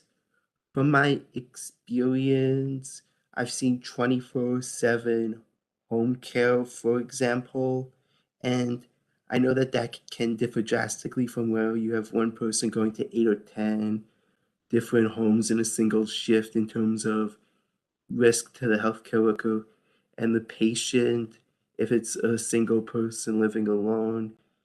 How do you believe OSHA should, if it decides to focus only on healthcare workers, clarify the scope to make it consistent with that guidance?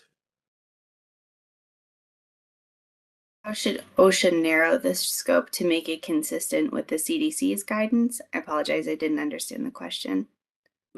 I was asking about the Supreme Court's ruling on the scope the rules should cover. Oh, I understand what you're saying.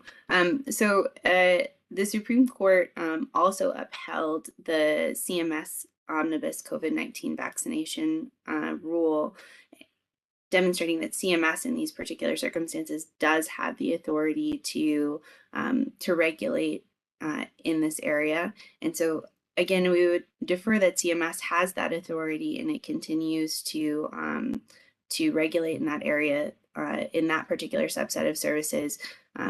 Every state is now required to have those vaccinations in place. And so OSHA working in tandem with CMS could help see if there really are any gaps in what CMS is already regulating, and ensuring that where they are, that they're specified clearly, and that CMS is also providing that additional funding and resources to make those any new requirements accessible to people, so that providers are not closing in response to new requirements, but that they're able to continue providing services at the time that they're making those adjustments.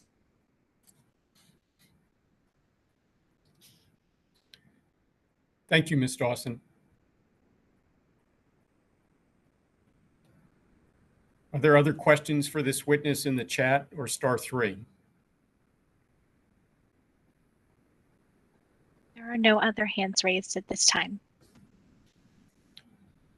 Thank you again for your testimony, Ms. Dawson. Will the contractor please promote Yanir Bar-Yam, the panelist?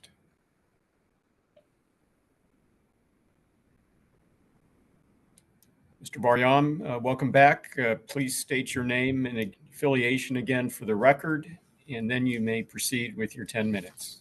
Thank you. I'm Yanir Bar-Yam, professor and founding president of the New England Complex Systems Institute. I work on mathematical analyses to identify the variables necessary and sufficient to describe a complex problem at large scale. This enables determining how to control and intervene in critical social problems, including hunger, poverty, violence, market crashes, economic growth, and pandemics. I've worked on pandemics for 16 years, advising the UN, CDC, WHO, National Security Council, including on Ebola outbreaks in Africa. I am a co-founder of the World Health Network, which is devoted to promoting health globally. Science, not surprisingly, is about what we see and learn about the world around us. It is about life itself. All of us have formative experiences in life. For me, one of them was the loss of my sister, Orit, who was 2 years older than me. She cared deeply about helping people. For years afterward, I drove her car. On the steering wheel, there was attached the Serenity Prayer that many of you surely know. God grant me the serenity to accept the things I cannot change, courage to change the things I can, and wisdom to know the difference. In science, as in life, the most important question is, can we make it better? This is what I study as a complexity scientist.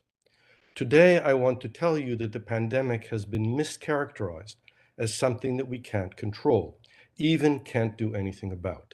The challenge indeed is not so much what to do, but to recognize that we can. Here today, we have a historic opportunity to change the direction of society from failure, causing illness, death, and disability on a spiral of devastation, to a new path that will lead to an exit from this catastrophic condition. The place to start is in the workplace, and to provide a precedent for positive action in our communities. Business needs guidelines that will enable safety for workers, customers, and the product supply chain, leading to improved economic function. Economy depends on health. Infection followed by infection, disability accumulating from long COVID organ damage after multiple infections is untenable. Why do I say we can do something when there is so much defeatism as well as wishful thinking that ending the pandemic will happen just by itself? Let's start by addressing the mistaken belief that we can't do anything. There are 5 pillars of prevention: masking, ventilation, testing, social distancing, and vaccination. Each of these has multiple levels, from poor to outstanding. First, masks. From cloth and surgical masks that might have been somewhat effective early in the pandemic, to N95s that help now, to elastomeric respirators that would stop almost all infection, to PAPRs that could stop infection entirely. Second, ventilation and HEPA purification, according to conventional standards, help significantly. Elevating standards makes it even better, and the risks can be minimal in many locations if we place HEPA purifiers near workers or customers based upon measured airflows, an example we just heard about recently. Third, testing is the most widely accepted measure. Reactive, symptomatic, and exposure testing has a significant effect. Proactive, frequent screening, which in workplaces can and is being done once daily at some locations, including fire departments, at $1 per test using LAMP testing, can cause transmission to decrease even for Omicron and can make risk minimal if it is done twice. Saliva tests are fine. Fourth, social distancing ranges from avoiding gatherings all the way to lockdowns. Fifth, vaccination in conjunction with other measures could have stopped the pandemic, but over-reliance on vaccination alone undermined its utility because of new variants that would not have arisen if we effectively used other measures to reduce transmission. What is important is that a combination of these five can be crafted based upon receptiveness and technology adoption, and there are many choices that all work. Note that even though treatments exist, variants are undermining them, they are not adequately available or equitably distributed, they do not always work and have significant side effects, and as far as we know, the only way to stop long COVID disability is to stop infection. The workplace is the place to start. It is in the advantage of employers, despite short-sightedness. There should be complete agreement and imperative to protect workers, customers, and product pipelines. And yet, direct protection is essential, but not enough to protect healthcare workers. We need to reduce demand in the form of community transmission causing disease. Healthcare workplace protection would not solve the downward spiral of staffing inadequacy and burnout and delayed and degraded standards of care. The way to solve the problem is to protect everyone from transmission. All workers must be protected to protect healthcare workers. We need comprehensive protection. Regulation exists in the complexity of multidisciplinary knowledge. Each discipline has its own assumptions. Medical and biological sciences are different from social and engineering knowledge. Biologists may focus on vaccines, but high mask quality is no less a game changer. And LAMP testing is now easy to do, costs $1 per test, and can be scaled to hundreds of millions per week immediately. Naysayers distort science, technology, and economics. It is important to remember that scientists in general are passive observers. Biologists see biological phenomena, not socio-technical advances or collective action, and surely not the opportunities of global enterprise engaging in coordinated effort. To know what can be done, use a startup mentality and galvanize multidisciplinary teams to meet the challenge, as my colleague Kevin Hedges recently emphasized. In this light, passivity makes no sense. We have advanced since 1918. We have better science, technology, and communication to coordinate action. We provided people with clean water. We can provide clean air. Just as the virus can mutate and gain an advantage, we can innovate to defeat it.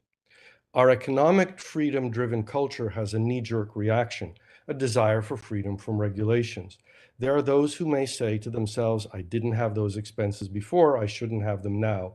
We must recognize that there is a pandemic. The true costs of the pandemic are manifest in both acute illness and in post-acute effects, including cardiovascular events, symptoms of long COVID and its organ damage and disability. Brain fog will cost workers and employers.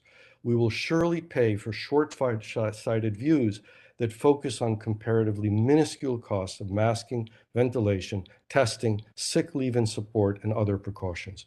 Essential costs must be identified and incorporated into business expectations, as well as payments and reimbursements, and where appropriate, government support.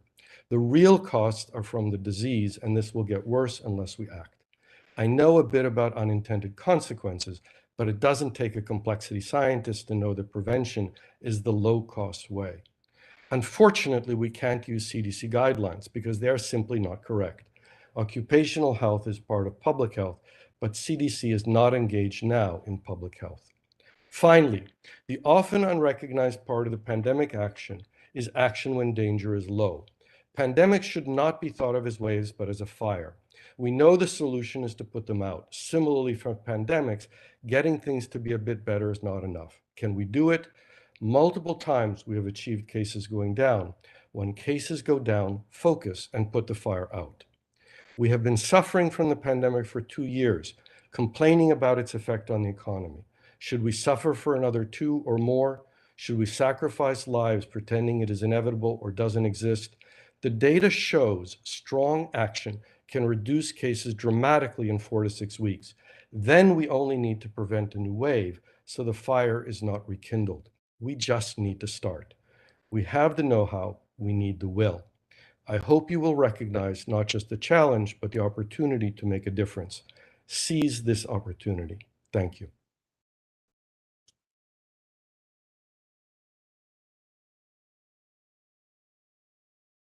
I think you are muted.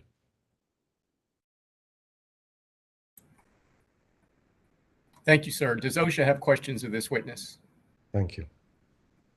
Thank you, Judge. One question from OSHA. You mentioned in your testimony 5 different control strategies, and you noted that there are many choices and all work.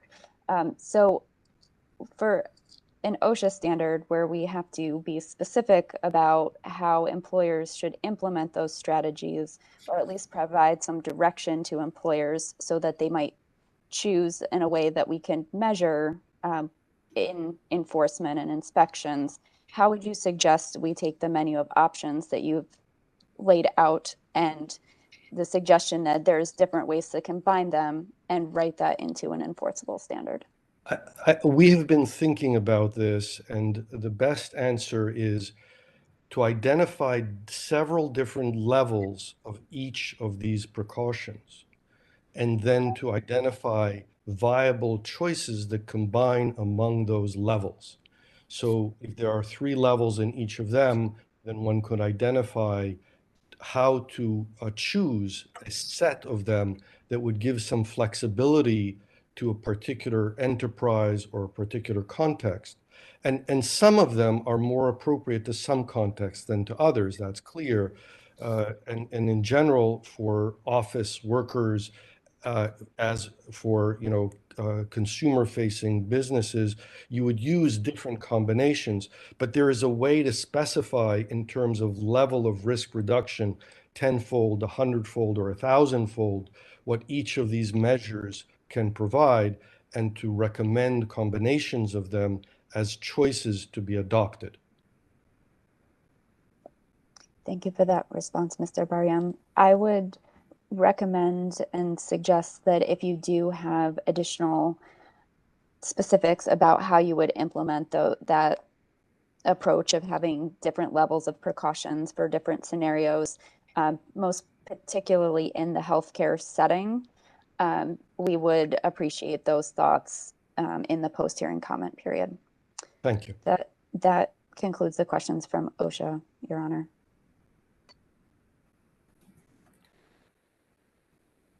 Thank you.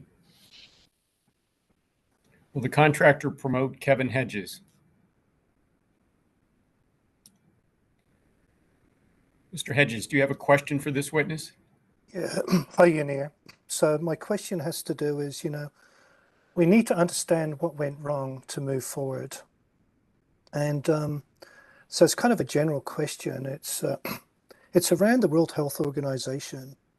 And just what is your understanding about, if you think about China invoking airborne precautions in 2020 after the start of the pandemic, and then, think about the World Health Organization. What's your understanding about the World Health Organization's use of multidisciplinary expertise in setting direction globally to manage the pandemic?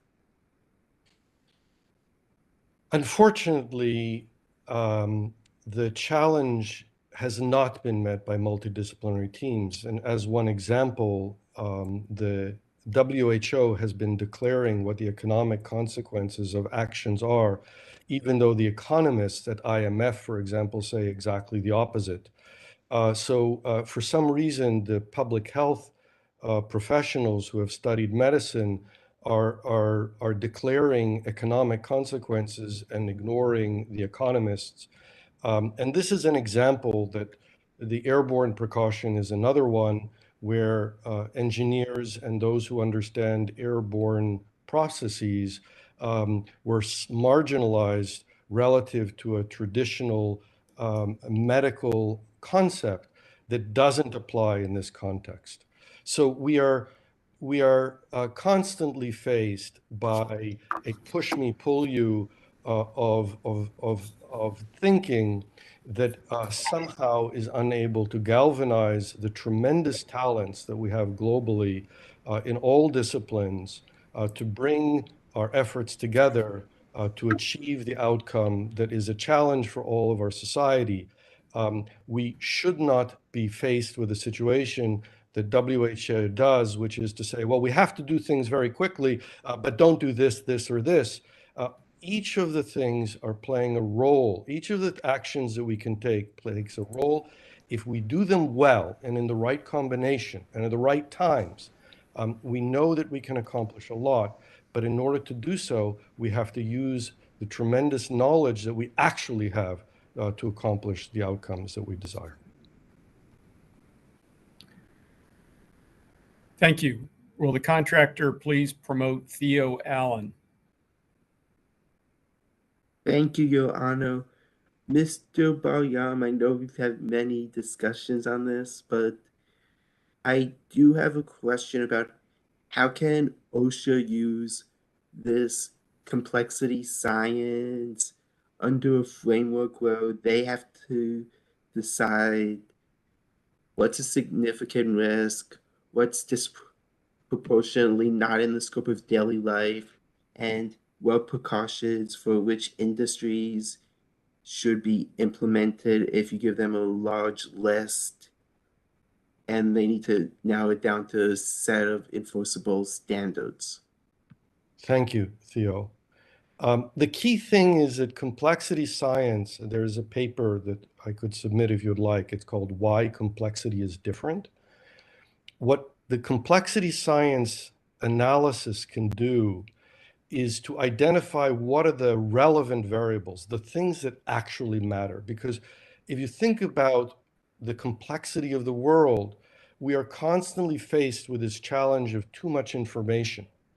And by identifying what really matters, it focuses our attention on how to achieve the objectives that we want. And it's like knowing to drive a car. If you know that the steering wheel, the gas and the brakes and the transmission are the things that you really need to know about, you won't start doing things that don't matter when you're driving, like opening, closing the back door. So we really have to be able to focus our attention and to understand what's happening. We know what the control variables are for this disease. If we focus on that and ask what are the things that will impact that the most, then we will be able to overcome these challenges. So that's what complexity science can offer in this context, the avoidance of distraction. And again, a lot of the disinformation and misinformation out there is like magic trick. All they do is point to the wrong thing to pay attention to. They don't even have to say things that are incorrect in order to distract us from doing what we really need to do. So focused attention on the most important variables, identifying the things that will affect those variables, and making sure that we execute on that imperative. Thank you, Theo. Thank you. Are there additional questions for this witness in the chat or *3?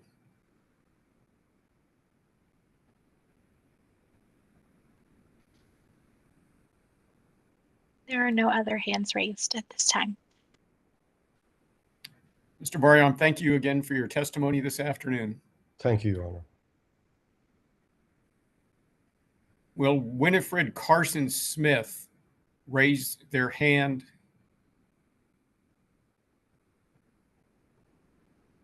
Winifred Carson Smith.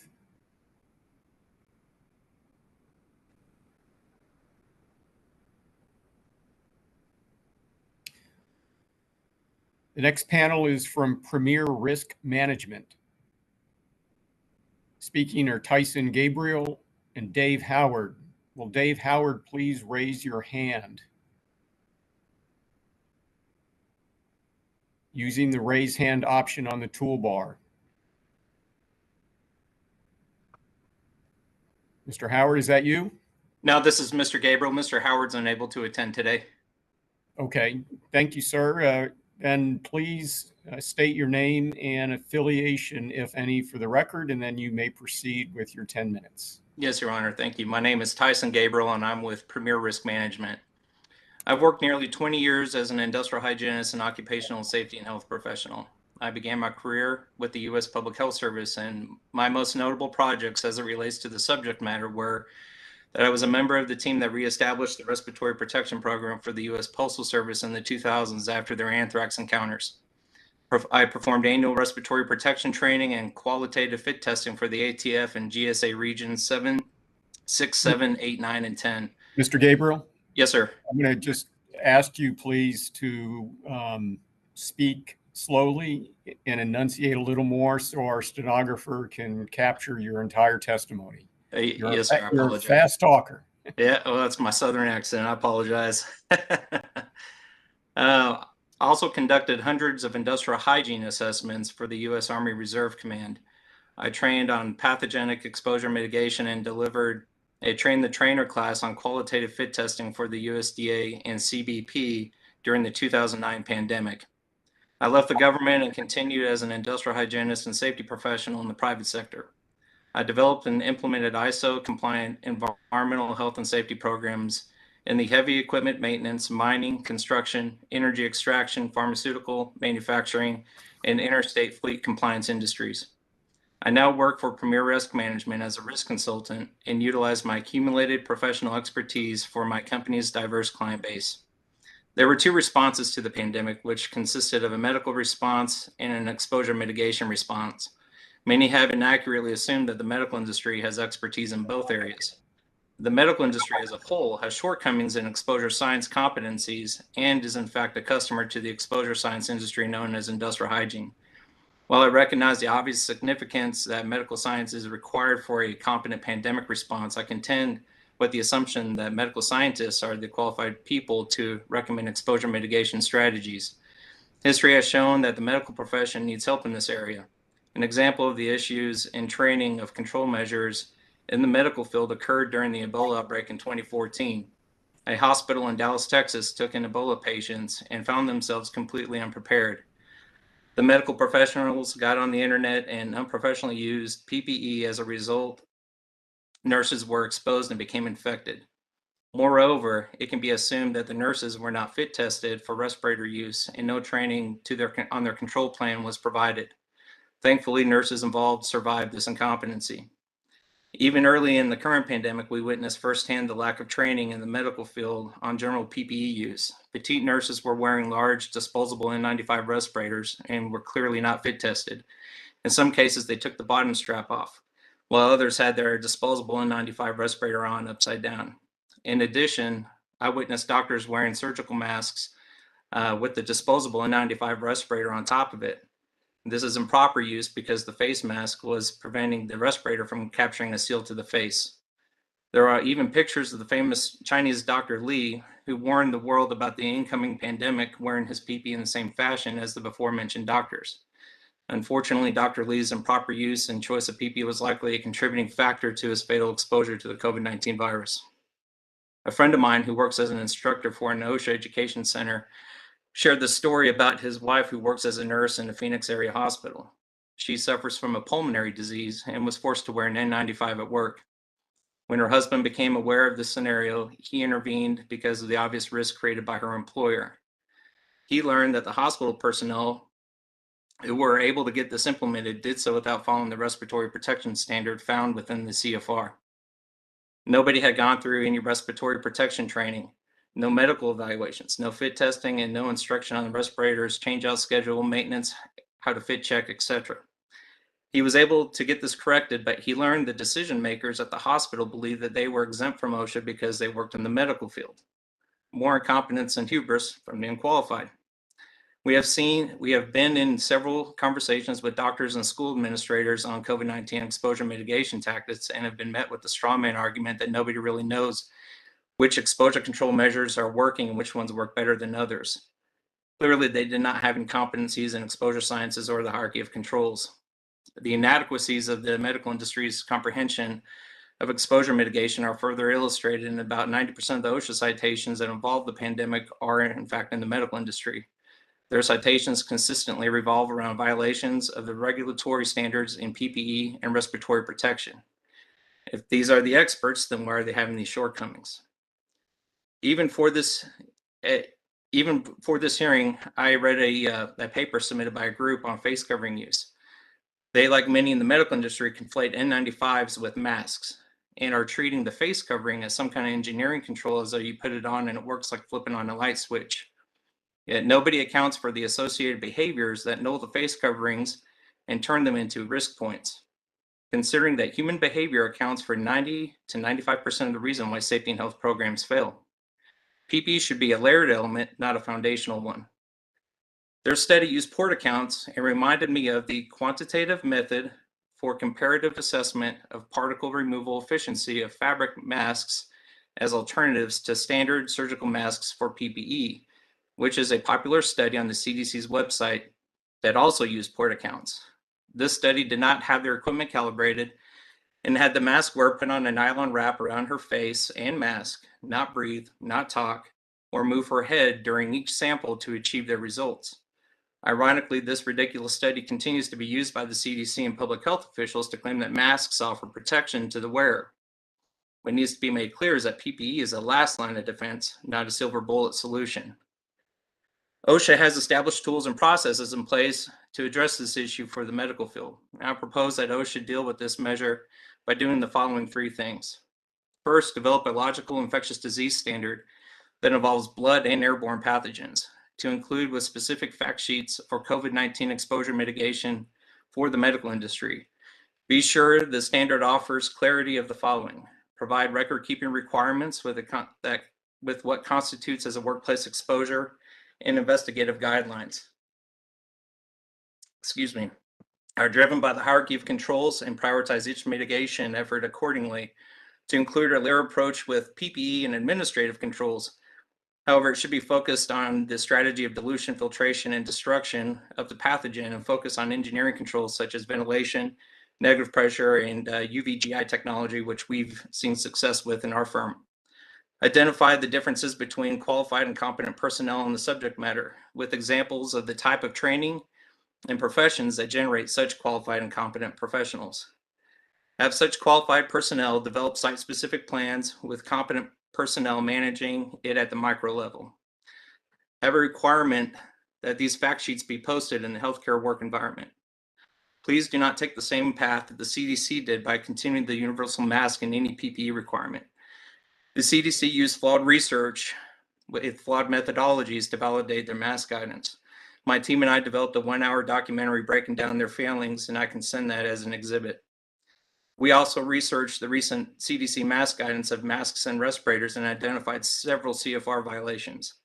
This continued misguidance from the federal government has added risk to the public and in fact has taken businesses out of compliance with the CFR. We've had to intervene with clientele to correct the record on PPE and respiratory protection standards because their adherence to the CDC masking guidance added risk and created several OSHA violations. Which means if you attempt to adhere to the CDC's masking guidelines in the workplace, an organization will be in violation of the law. Number two, explore the risks and possibility and treat any face covering that is designed to seal to the face like a respirator. Devices such as the KN95 do not meet NIOSH standards, but these same devices can create health risks for the wearer. OSHA should consider this as a potential workplace hazard. And number three, OSHA should avoid becoming involved in anything that involves the EUA. It was appalling to see our federal government use coercion and then force to have the American worker inject an experimental drug or lose their ability to be employed. Regardless of your position, we can all agree that these are still under EUA and are thus experimental. The only requirement that OSHA should engage in with regards to the vaccine is that the employer should be required to provide the vaccine at the request of the employee. OSHA's positions should be neutral and not participate in any advertising for the pharmaceutical industry. I have been authorized to convey PRM's commitment and assistance to OSHA for any support to better understand and strategize standards that are beneficial and that we've seen work in work environments. I yield my time now for questions.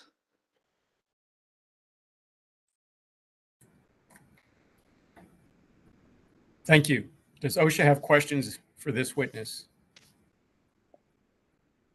Yes, Your Honor, we have a few questions. Thank you so much, Mr. Gabriel, for your testimony today. We really appreciate it.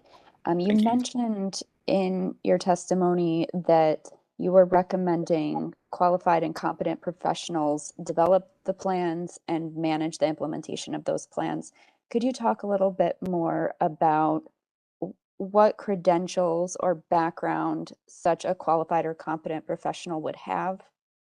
Well, I think something that was mentioned before in this hearing is that our industry has been kind of isolated and demeaned through this process. I think if you get into a position where, as a medical facility, you're looking to establish a competent pandemic response, you should involve industrial hygienists and safety professionals in as far as qualified personnel.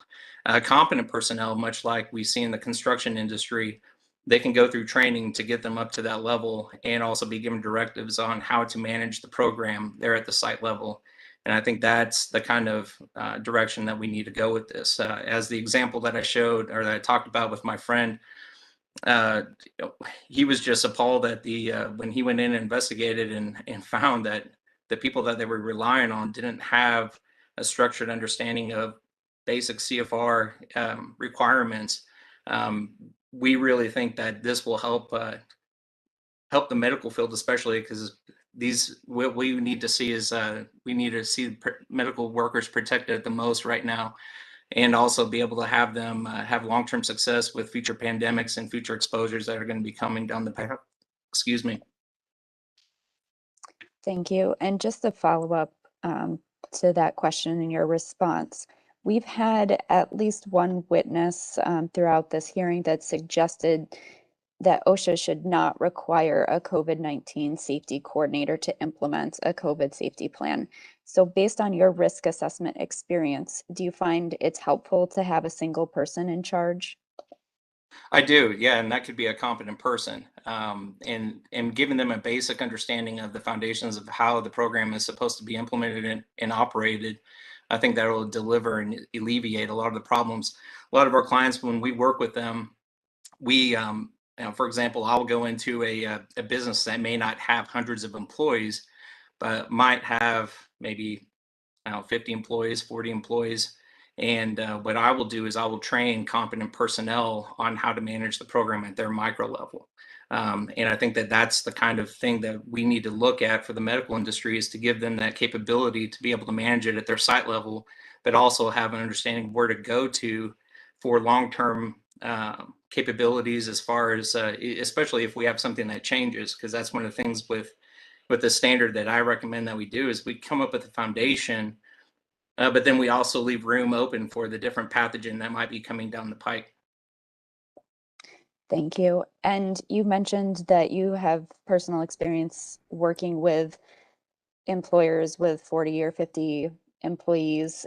Correct. Do you think that this competent person and approach or safety coordinator approach is able to be implemented for smaller employers and maybe even less than the 40 or 50 that you mentioned? Yes, it is. I actually have a client right now that has under 20 employees, and what we've been able to do is he has a single source of contact that manages fleet compliance, OSHA compliance, and what we do is we deliver the training to him. We develop the programs, we train him on it, and then we also give him the basics as far as what he needs to do to manage that at the site level.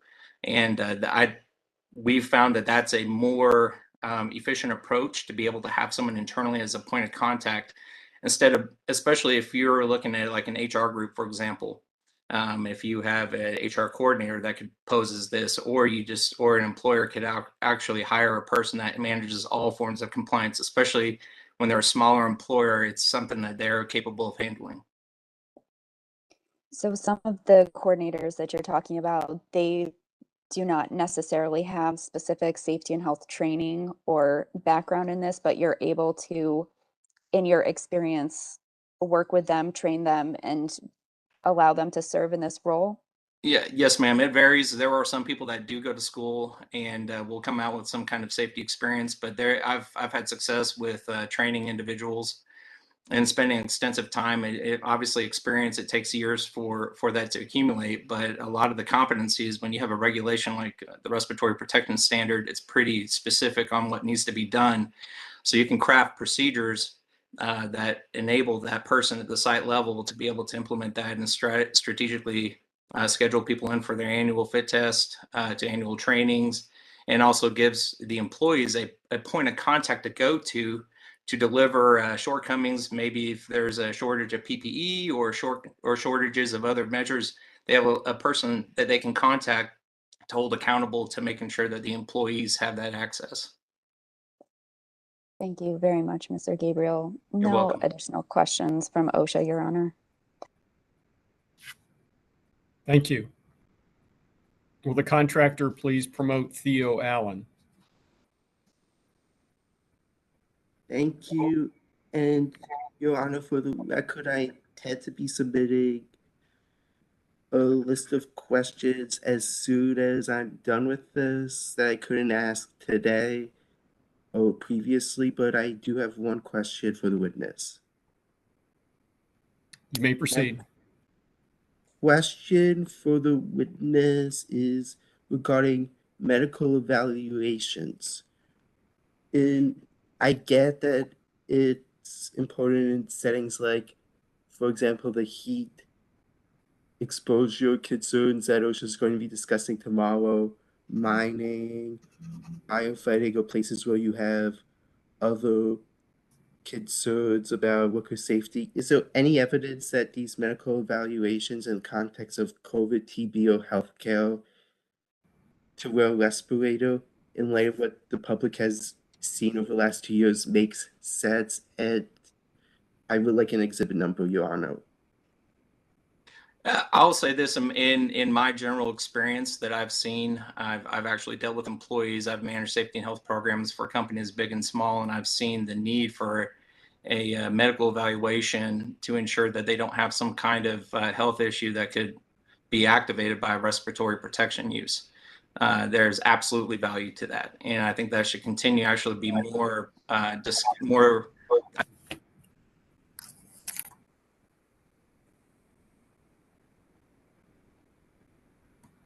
Thank you, sir. Are there additional questions for this witness in the chat or on the telephone?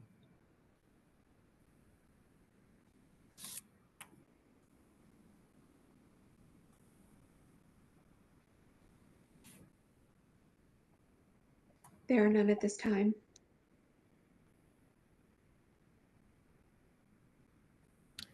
Is Winifred Carson Smith here? If so, please raise your hand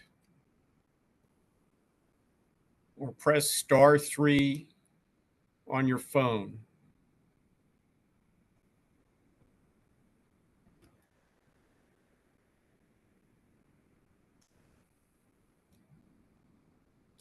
I do not see Winifred at this time. Then we are now at the end of all scheduled witnesses. I will now provide an opportunity for any additional witnesses who would like to testify but who did not submit a timely notice of intent to appear. Any such individual should now raise their hands using the raise hand function on the toolbar or push *3 on your phone if dialing in.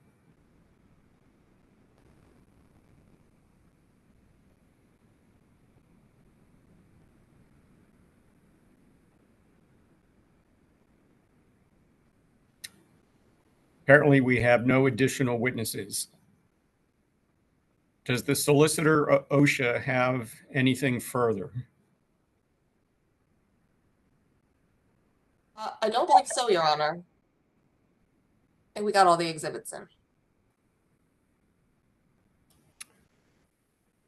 I would like to remind stakeholders that they may submit additional evidence or statements relevant to the proceeding within 21 days of the end of the hearing, which will be May 23rd, 2022.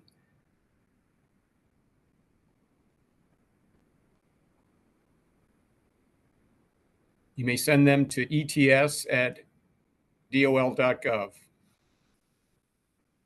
At that point, the record for this rulemaking will close. No further submissions will be accepted after that date. The public hearing on the proposed rule on the COVID-19 healthcare standard is concluded. Let the record show that all persons and organizations who filed a timely notice of intention to appear have been extended the opportunity to do so.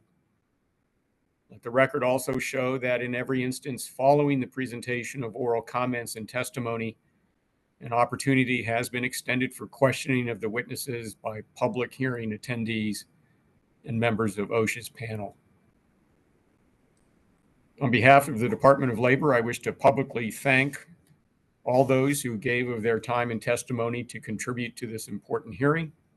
Your Honor, I'm very sorry to interrupt. This is Amy Tran from the Solicitor's Office. I had made an oversight when you asked me just now, and I did have a couple of additional exhibits to add in. I'm very sorry to interrupt. That's fine.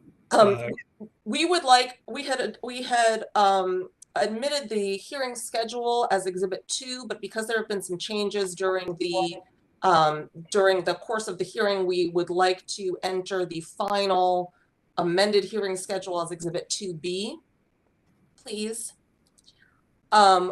We also would like to reserve Exhibit 13 for a list of all. Wait, I'm sorry. I have it. Pardon me. Give me 1 second.